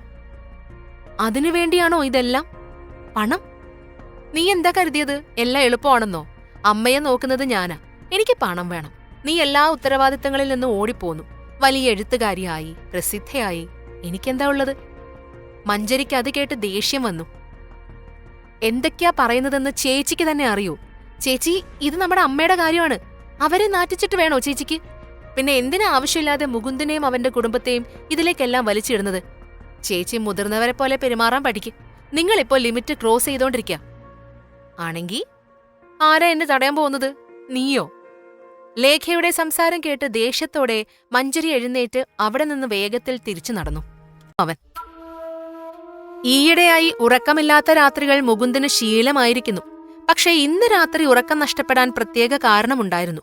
അവരുടെ ബിസിനസിന്റെ ഫിനാൻഷ്യൽ കാര്യങ്ങളെല്ലാം നോക്കുന്ന വിക്ടറിൽ നിന്ന് മുകുന്ദ് രഹസ്യമായി എസ്റ്റേറ്റിന്റെ ഫിനാൻഷ്യൽ റെക്കോർഡെല്ലാം വാങ്ങിയിരുന്നു.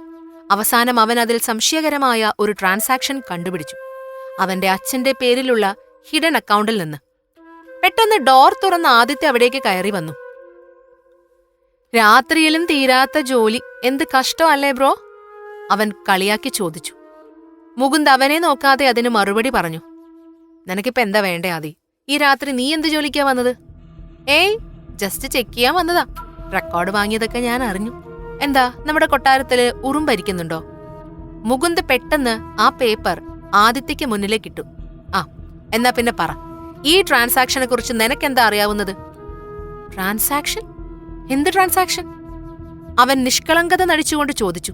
അവൻ അലക്ഷ്യമായി വാതിലിലേക്ക് ചാരി നിന്നു. അവന്റെ കണ്ണുകളിൽ എന്തോ ഗൂഢോദ്ദേശം തിളങ്ങി.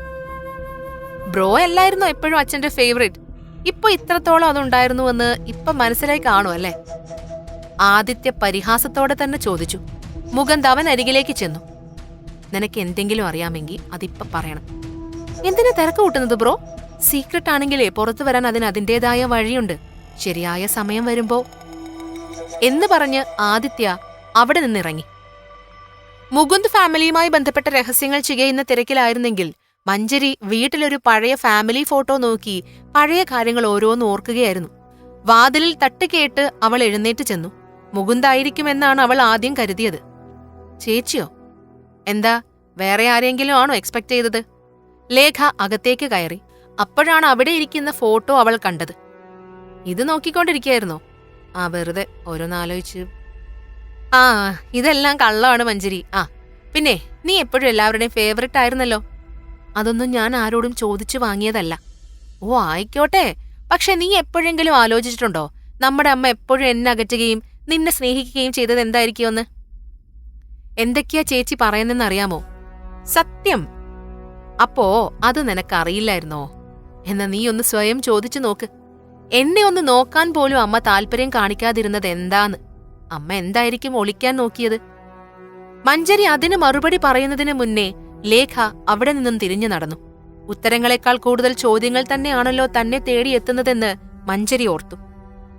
പിറ്റേന്ന് മഞ്ജരിയും മുകുന്ദും ഒരു കഫേയിൽ കണ്ടു. ഇന്നലെ രാത്രി പെട്ടെന്ന് ലേഖ കയറി വന്നു. അവൾ എന്തൊക്കെയോ പറഞ്ഞു, അമ്മ എന്തോ രഹസ്യം ഒളിപ്പിക്കുന്നതിനെ കുറിച്ചൊക്കെ. എന്നിട്ട് നീ അവള് പറഞ്ഞത് അപ്പടിയേ വിശ്വസിച്ചോ? എനിക്കറിയില്ല, പക്ഷെ എന്റെ ഫാമിലിയെ സംബന്ധിച്ച് ഞാൻ അറിഞ്ഞതിലും അധികമായി എന്തോ ഉണ്ടെന്ന് ഇതാദ്യമായല്ല എനിക്ക് തോന്നുന്നത്. മുകുന്ദ് അവളുടെ നേർക്ക് ചാഞ്ഞിരുന്നു. What kind of secret? അത് ചേച്ചി പറഞ്ഞില്ല, ബട്ട് ഇറ്റ് ഫെൽറ്റ് പേഴ്സണൽ. ഞാൻ ഇന്നലെ ഒരു സംഗതി കണ്ടുപിടിച്ചു. അച്ഛനുമായിട്ട് ബന്ധപ്പെട്ട ഒരു financial record, hidden accounts, suspicious transactions. അച്ഛൻ എന്തെങ്കിലും ഇല്ലീഗൽ ആക്ടിവിറ്റിയിൽ ഉണ്ടായിരുന്നതായാണോ മുകുന്ദ് സംശയിക്കുന്നത്? അതറിയില്ല, പക്ഷെ അത് നമ്മൾ അന്വേഷിക്കുന്നതുമായി കണക്റ്റഡ് ആണെന്ന് തോന്നുന്നു. നമുക്ക് മനസ്സിലാക്കാൻ പോലും ആവാത്ത വിധത്തിൽ നമ്മുടെ വീട്ടുകാർ എന്തിലൊക്കെയോ കുടുങ്ങിക്കിടക്കുന്നത് പോലെ. പക്ഷേ അതൊന്നും നമുക്ക് ഇതിൽ നിന്ന് രക്ഷപ്പെടാനോ നമ്മുടെ വീട്ടുകാരെ പിന്തിരിപ്പിക്കാനോ ഉള്ള വഴിയാവുന്നില്ലടോ. എനിക്ക് തോന്നുന്നത് നമുക്കെതിരെയുണ്ടായ സ്കാൻഡലുകളെല്ലാം വിത്ത് പ്രൂഫ് നമ്മൾ അന്വേഷിച്ച് കണ്ടുപിടിക്കണം. അങ്ങനെ അവർക്കെതിരെ എന്തെങ്കിലും പ്രതിരോധം ഉണ്ടാകാൻ പറ്റുമെന്ന് നമുക്ക് നോക്കാം. അതിന് അഞ്ജന സഹായിക്കും. പിന്നെ ഡോക്ടർ അർജുനും ഇല്ലേ, നമുക്ക് ആ വഴിക്കൊന്ന് നീങ്ങാം. ആ പിന്നെ അതൊക്കെ നമുക്ക് നോക്കാം. എന്തായാലും നമ്മുടെ കല്യാണക്കാര്യം അതധികം താമസിപ്പിക്കണ്ട. ശരി ഡോക്ടർ, എല്ലാം താങ്കളും അറിയുന്ന പോലെ, മഞ്ജരി ചിരിച്ചുകൊണ്ട് പറഞ്ഞു. Doctor, OR3 patient vitals are dropping. നഴ്സിന്റെ കോൾ മുകുന്ദ് ആകെ ഷോക്ക്ഡായി. What what happened? റൗണ്ട്സിലെല്ലാം ഓക്കെ ആയിരുന്നല്ലോ. Something wrong. Doctor please come. ഞാൻ ദാ വരുന്നു. മുകുന്ദിന് വിശ്വസിക്കാനായില്ല. എല്ലാം ചെക്ക് ചെയ്ത് ഉറപ്പാക്കിയിട്ടാണ് OPയിലേക്ക് വന്നത്. 2 മണിക്കൂർ പോലും ആയിട്ടില്ല. പേഷ്യന്റിനെ ചെക്ക് ചെയ്തപ്പോ നോർമലായിരുന്നു എല്ലാം. പിന്നെ പെട്ടെന്നെന്താണ്? അവനൊന്നും മനസ്സിലായില്ല. Doctor, it's serious. വല്ലാതെ ഡ്രോപ്പ് ആവുകയാണെല്ലാം. മുകുന്ദ് സർജറി കഴിഞ്ഞ് കിടക്കുന്ന 12-കാരനെ വിശദമായി പരിശോധിച്ചു. അവന് വിശ്വസിക്കാനായില്ല. It's lung injury. Machine proper അല്ല. Check it immediately. നഴ്സിനൊപ്പം മുകുന്ദും വെന്റിലേറ്റർ മിഷനടുത്തേക്ക് ചെന്നു. Too much air and pressure. എന്താ ഇത്? ഇതാരാ ഇങ്ങനെ സെറ്റ് ചെയ്തത്? മുകുന്ദ് നഴ്സിനോട് ഷൗട്ട് ചെയ്തു. അറിയില്ല ഡോക്ടർ, എല്ലാം ചെക്ക് ചെയ്തിരുന്നതാ. ഇങ്ങനെ വന്നാൽ അലാം അടിക്കേണ്ടതല്ലേ? അതിനെന്ത് സംഭവിച്ചു? എന്നോടാണോ ചോദിക്കുന്നത്? എന്തൊക്കെയാ ഇവിടെ നടക്കുന്നത്? ആൻഡ് ഇമ്മീഡിയറ്റ് ആയിട്ട് പേഷ്യന്റിന്റെ ഇഷ്യൂ ക്ലിയർ ചെയ്യണം. Call pulmonologist Arjun. നഴ്സ് വിളിച്ചതനുസരിച്ച് അർജുൻ അവിടേക്കെത്തി. ഏതാണ്ട് 1 മണിക്കൂർ നേരം എടുത്തു ആ കുട്ടിയുടെ വൈറ്റൽസ് സ്റ്റേബിൾ ആവാൻ. Doctor, vitals stable and steady now എന്ന് നഴ്സ് വിളിച്ചു പറഞ്ഞപ്പോഴാണ് മുകുന്ദിനും അർജുനും ശ്വാസം നേരെ വീണത്. മിനിറ്റുകൾ താമസിച്ചിരുന്നെങ്കിൽ കുട്ടിയുടെ ജീവൻ നഷ്ടമായേനെ. ICUവിൽ നിന്ന് തിരിച്ചിറങ്ങുമ്പോൾ മുകുന്ദിന്റെ ശരീരം വിറയ്ക്കുന്നുണ്ടായിരുന്നു. മുകുന്ദേ, സീരീസ് ഓഫ് ഇൻസിഡൻസ്. ഇതത്ര നിസ്സാരമായിട്ട് കാണരുത്. ഞാനും അത് തന്നെയാ സംശയിക്കുന്നത് അർജുൻ. അല്ലെങ്കിൽ ഇത്രയും കാലമായിട്ട് സംഭവിക്കാത്തതെല്ലാം എങ്ങനെ വരാൻ? നിന്നെ ടെൻഷനാകാനല്ല. ഇന്നൊരു ഓൺലൈൻ മീഡിയയിൽ പരമ്പര പോലെ ഒരു വാർത്ത വന്നിട്ടുണ്ട് നിന്നെക്കുറിച്ചാണ്. ഇനിയും? അതൊന്നും കഴിഞ്ഞില്ലേ? ഇല്ല, ദാ ഇതൊന്ന് നോക്കിക്കേ. ജീവൻ പന്താടുന്ന ന്യൂറോ സർജൻ എന്ന തലക്കെട്ടിൽ വിശദമായ വാർത്ത. മുകുന്ദിന്റെ ഉള്ളിലൂടെ മിന്നൽ പാഞ്ഞു. കുറെ ആളുകളുടെ പരാതികൾ. എല്ലാം നീ സർജറി നടത്തിയവർ. നിന്റെ കഴിഞ്ഞകാല സർജറികളുടെ ചരിത്രം വരെ ഇതിലുണ്ട്. കോൺഫിഡൻഷ്യൽ റെക്കോർഡ് ഉൾപ്പെടെ. ഇതെല്ലാം അവർക്കെങ്ങനെ കിട്ടി? ആദിത്യ. അമ്മയും ഉണ്ടാവും ചിലപ്പോ. മുമ്പ് ആദിത്യയാണ് ഇൻഫർമേഷനെല്ലാം പ്രസ്സിന് ലീക്ക് ചെയ്തിട്ടുള്ളതെന്ന് നീയല്ലേ പറഞ്ഞത്? അപ്പോ ഇതില് സംശയമുണ്ടോ? നീ എന്തേന് ചെയ്യാൻ പോകുന്നത്? ഇതിങ്ങനെ പോയാ ആകെ പ്രശ്നമാവും മുകുന്ദേ. ഇപ്പൊ തന്നെ നിന്റെ അപ്പോയിന്റ്മെന്റ്സ് ഒക്കെ ആളുകൾ ക്യാൻസൽ ചെയ്യാൻ തുടങ്ങിയിട്ടുണ്ട്. ഈ വാർത്ത കൂടി കണ്ടാ പിന്നെ ആളുകള്... അർജുൻ മുഴുമിപ്പിച്ചില്ല. ആദിത്യയെ ഇതിന്റെ പേരിൽ ചോദ്യം ചെയ്യുന്നതിൽ കാര്യമില്ല. അവനായാലും ആരായാലും തന്നെ തകർക്കുന്നതിന് വേണ്ടി ഒരു കൊലപാതകമാണ് പ്ലാൻ ചെയ്തത്. അതൊരിക്കലും വിട്ടുകൊടുക്കാനാവില്ല. മുകുന്ദ് ചിലത് ആലോചിച്ചുറപ്പിച്ചിരുന്നു. അർജുൻ, ORലേക്ക് കയറുന്ന കോറിഡോർ, അവിടുത്തെ CCTV നമുക്കൊന്ന് ചെക്ക് ചെയ്യണം. ഡോക്ടേഴ്സും നഴ്സുമാരും മാത്രമല്ലേ ICUവിനുള്ളിൽ കയറാറുള്ളൂ. രാവിലെ എന്റെ റൗണ്ട്സ് കഴിഞ്ഞ് അവിടേക്ക് ആരെങ്കിലും വന്നിട്ടുണ്ടോന്നറിയണം. നീ വാ, നമുക്കിപ്പൊ തന്നെ ചെക്ക് ചെയ്തേക്കാം. മുകുന്ദും അർജുനും ടെക്നിക്കൽ ഹെഡിനെ കണ്ട് കാര്യങ്ങൾ പറഞ്ഞു. അയാൾ സഹായിക്കാമെന്നേറ്റു. അവൻ CCTV ഫുട്ടേജുകൾക്ക് മുന്നിലിരുന്നു. 9 മണിക്ക് ശേഷമുള്ള എല്ലാ വിഷ്വലുകളും അവർ ചെക്ക് ചെയ്തു. യൂണിഫോമിലുള്ളവർ മാത്രമല്ലാതെ ആരും അകത്തേക്ക് കടന്നിട്ടില്ല. പക്ഷേ അതിൽ അസ്വാഭാവികമായ ഒന്ന് അർജുൻ നോട്ടീസ് ചെയ്തു. പോസ്റ്റ് OTയിൽ 3 പേരായിരുന്നു നഴ്സുമാർ. ടിൻഡോ, ശിൽപ, ജീന. പിന്നെ ഇതാരാ? അർജുൻ വിഷ്വൽ റീപ്ലേ ചെയ്യാൻ ആവശ്യപ്പെട്ടു. മെലിഞ്ഞ നല്ല നീളമുള്ള ഒരാൾ നഴ്സ് വേഷത്തിൽ ICUവിലേക്ക് കയറിപ്പോകുന്നു. മുകുന്ദിനും അയാളെ പരിചയമില്ലായിരുന്നു. Yes, now it's clear Arjun. അവരത് ഓപ്പറേറ്റ് ചെയ്തതാ. ബ്രേക്ക്ഫാസ്റ്റ് ബ്രേക്ക് ടൈമിൽ ആ സമയം ഒരു നഴ്സ് മാത്രമേ അവിടെ ഉണ്ടാവുള്ളൂ. It's planned. അർജുനും മുകുന്ദും പരസ്പരം നോക്കി. മുകുന്ദ് തിരികെ ക്യാബിനിലെത്തി മഞ്ജരിയെ വിളിച്ചു. മുകുന്ദേ, എല്ലാം ഓക്കെ അല്ലേ? ഒന്നും ഓക്കെ അല്ലടോ. നമ്മൾ ഒരു വശത്ത് നിന്ന് അഴിക്കാൻ നോക്കുമ്പോ അവർ നമുക്ക് മുന്നിലാണ്. ഇന്നൊരു ഇൻസിഡന്റ് ഉണ്ടായി. മുകുന്ദ് നടന്ന കാര്യങ്ങളെല്ലാം വിശദീകരിച്ചു. കേട്ടപ്പോൾ മഞ്ജരിക്കും പരിഭ്രമം അടക്കാനായില്ല. എന്തെങ്കിലും ചെയ്യുന്നുണ്ടെങ്കിൽ നമ്മൾ ഉടനെ ചെയ്യണം മുകുന്ദേ. ഇനിയും സമയം കളഞ്ഞാ അവർ മുകുന്ദിന്റെ കരിയർ നശിപ്പിക്കുന്ന ഉറപ്പാ. പക്ഷെ എന്തു ചെയ്യുമെന്ന് എനിക്കറിയാത്തത്. നമുക്കെല്ലാം അറിയാം ആരാണിതിന് പിന്നിലെന്നും. പക്ഷേ തെളിവുകളില്ല. അത് നമുക്ക് എങ്ങനെ സംഘടിപ്പിക്കണം? ഞാനും എന്റെ വഴിക്ക് നോക്കാം. മഞ്ജരി അപ്പോൾ തന്നെ അഞ്ജനയെ വിളിച്ചു. എടി, എനിക്കിതെല്ലാം കേട്ടിട്ട് ആകെ കൺഫ്യൂഷൻ. എല്ലാം നമുക്കറിയാം. തെളിവാണ് വേണ്ടത് അഞ്ജു. അതെങ്ങനെയെന്നതാ സംശയം. അല്ലടാ, എനിക്കിതിൽ വേറെ സംശയങ്ങളും ഉണ്ട്. എന്നുവെച്ചാ എന്ത് സംശയം? അതായത് നമ്മൾ ചില കാര്യങ്ങൾ അറിഞ്ഞു.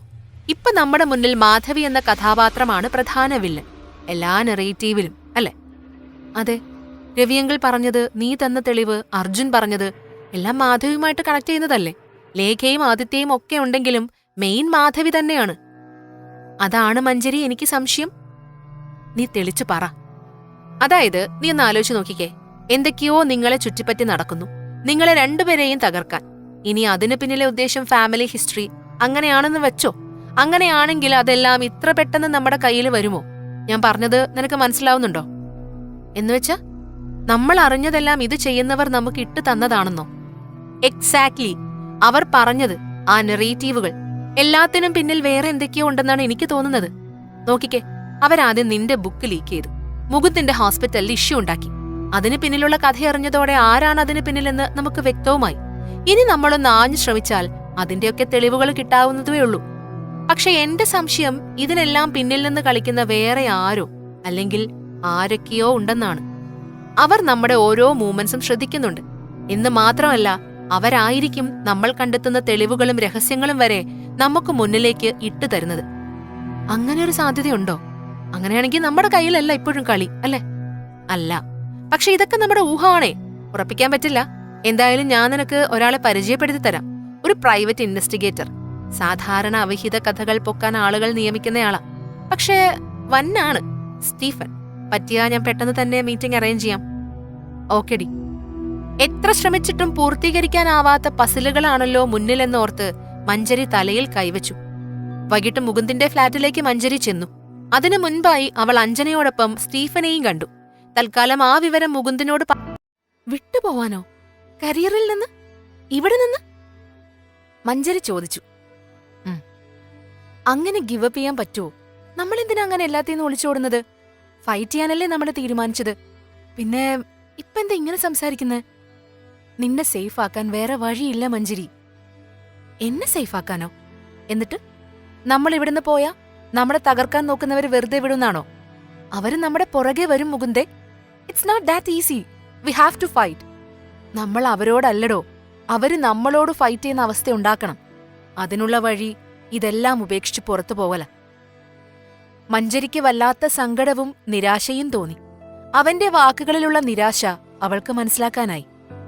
പെട്ടെന്ന് തീരുമാനം വേണ്ട മുകുന്ദൻ, നമുക്ക് ആലോചിക്കാം. ചിലപ്പോ നമുക്കിതെല്ലാം റിസോൾവ് ചെയ്യാൻ പറ്റും. എനിക്കങ്ങനെ തന്നെയാ തോന്നുന്നത്. എടോ, ഞാൻ വേറൊരു കാര്യം പറയാനിരിക്കുകയായിരുന്നു.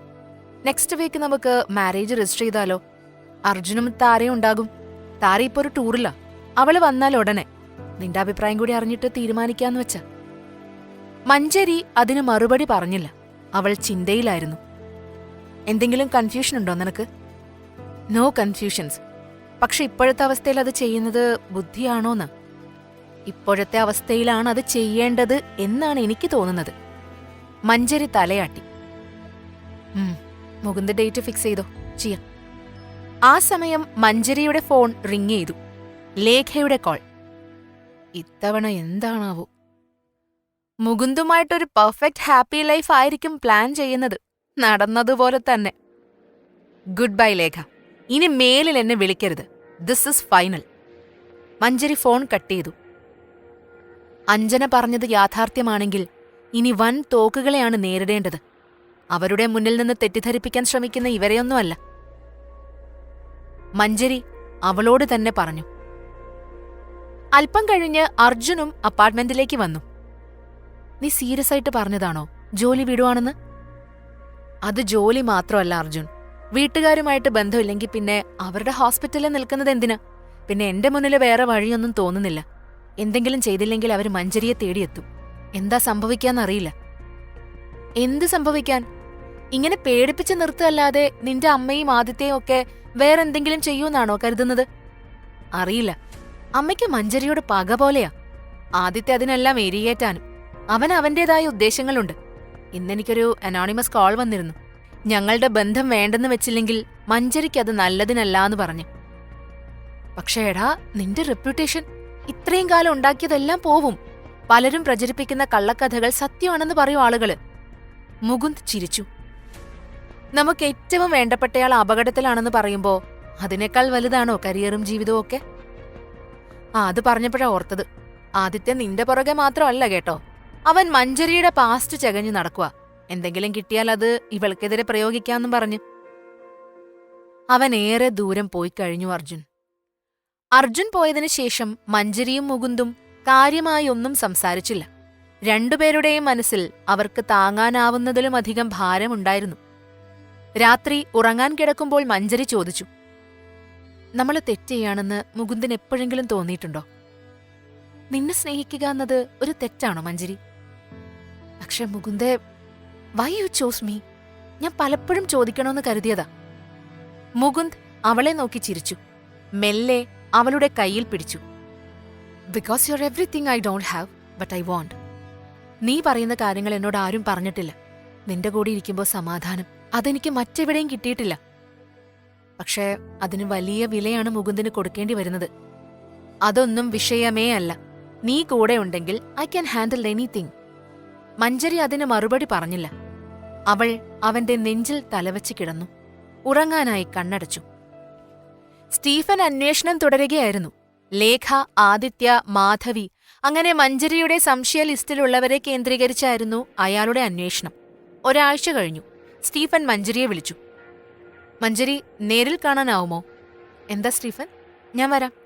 കോർട്ടിനടുത്ത് ഒഴിഞ്ഞൊരു കെട്ടിടമുണ്ട്, അവിടേക്കെത്ത്. ഞാൻ അതിനടുത്ത് തന്നെ ഉണ്ടാവും. മഞ്ജരി മുകുന്ദന്റെ അപ്പാർട്ട്മെന്റിലേക്ക് ഇറങ്ങാൻ നിൽക്കുമ്പോഴാണ് കോൾ വന്നത്. അവൾ നേരെ കോർട്ടിനടുത്തേക്ക് കാറെടുത്തു. പോവും നേരം അഞ്ജനയെയും അവൾ കൂടെ കൂട്ടി. സ്റ്റീഫനും അഞ്ജനയും മഞ്ജരിയും ആ ഒഴിഞ്ഞ കെട്ടിടത്തിന്റെ മുകൾ നിലയിലേക്ക് കയറി. ഇത്രയും രഹസ്യമായി ഇതെന്താ സ്റ്റീഫൻ? മഞ്ജരി സംശയത്തോടെ ചോദിച്ചു. They are behind you. അതുകൊണ്ടാ നമ്മൾ ഒന്നിച്ച് പൊതുസ്ഥലത്തിരിക്കേണ്ടെന്ന് പറഞ്ഞത്. ആരാ എന്റെ പുറകെ? പറയാം, എല്ലാം വിശദമായി. അവർ മുകൾ നിലയിലെത്തി. ആദ്യം ഞാൻ 3 പേരുടെ പേര് പറയാം. അവരെ അറിയാമോ എന്ന് പറയണം. മഞ്ജരി തലയാട്ടി. അമൽ, വിജയൻ നായർ, റിയ. റിയ, എനിക്കൊരു പബ്ലിഷറെ അറിയാം. ഈ ഫീൽഡിൽ ഷീസ് ന്യൂ. അതാണോ സ്റ്റീഫൻ ഉദ്ദേശിക്കുന്നതെന്നറിയില്ല. വേറെ ആരും എനിക്കറിയില്ല. എക്സാക്ട്ലി, ആ റിയ തന്നെ. മറ്റു 2 പേരോ? എവിടെയോ കേട്ടിട്ടുണ്ട്, പക്ഷെ എനിക്ക് പെട്ടെന്ന് ഓർമ്മ വരുന്നില്ല. ഒന്നോർത്തു നോക്ക്. കഴിഞ്ഞ കുറേ നാളുകളായി കേട്ടതും കണ്ടതുമായ ആളുകളെയെല്ലാം മഞ്ജരി ഓർത്തെടുക്കാൻ നോക്കി. അവരിൽ ഈ പേരുകൾ ചികഞ്ഞു. അവളുടെ മനസ്സിൽ പെട്ടെന്ന് എന്തോ ഒന്ന് മിന്നി. Bank transaction document.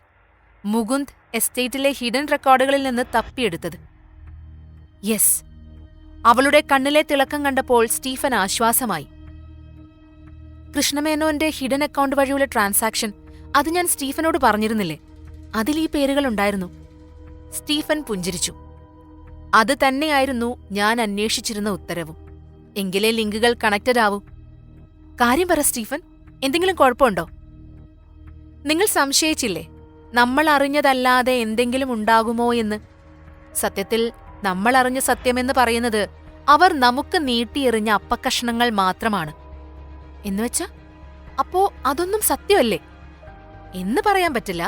പക്ഷേ സത്യത്തിന്റെ കഷണങ്ങൾ മാത്രമാണ്. എല്ലാ നെറേറ്റീവുകളും മാറും.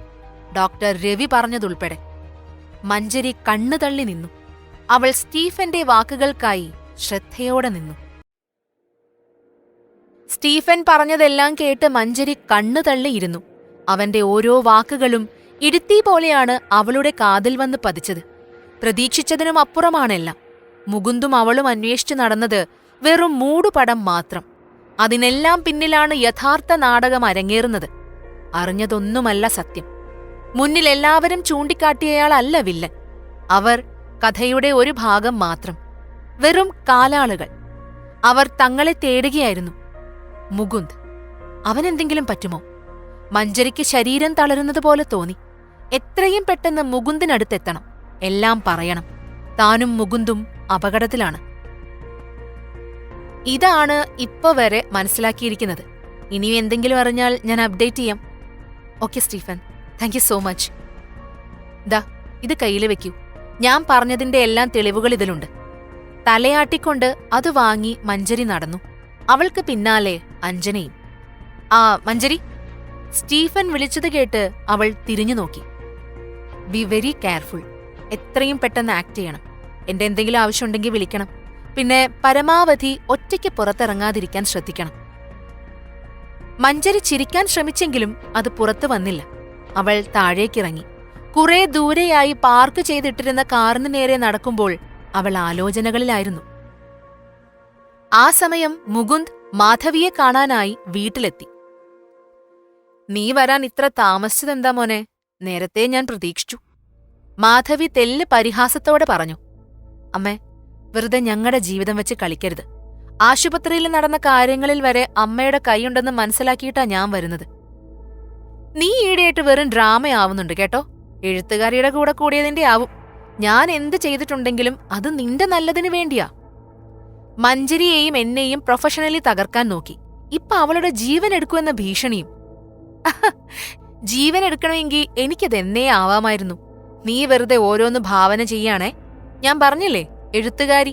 ജീവിതവും അപ്പൊ ഫിക്ഷൻ ആകും. പിന്നെ മഞ്ജരി, അവൾ നിനക്ക് എപ്പോഴും ഒരു ഡിസ്ട്രാക്ഷൻ മാത്രമാണ് മുകുന്ദ്. നമ്മുടെ ഫാമിലിക്ക് അവളെപ്പോലൊരുത്തി ചേരില്ല. അത് നീ കരുതുന്നത് പോലെ പഴയ കഥകളുടെ ഹാങ് ഓവറിലൊന്നും അല്ല ഞാൻ പറയുന്നത്. മനസ്സിലാക്കാൻ കഴിയുമെങ്കിൽ നീ മനസ്സിലാക്ക്. വേണ്ടമ്മേ, അത്രയും മനസ്സിലാക്കേണ്ട എനിക്ക്.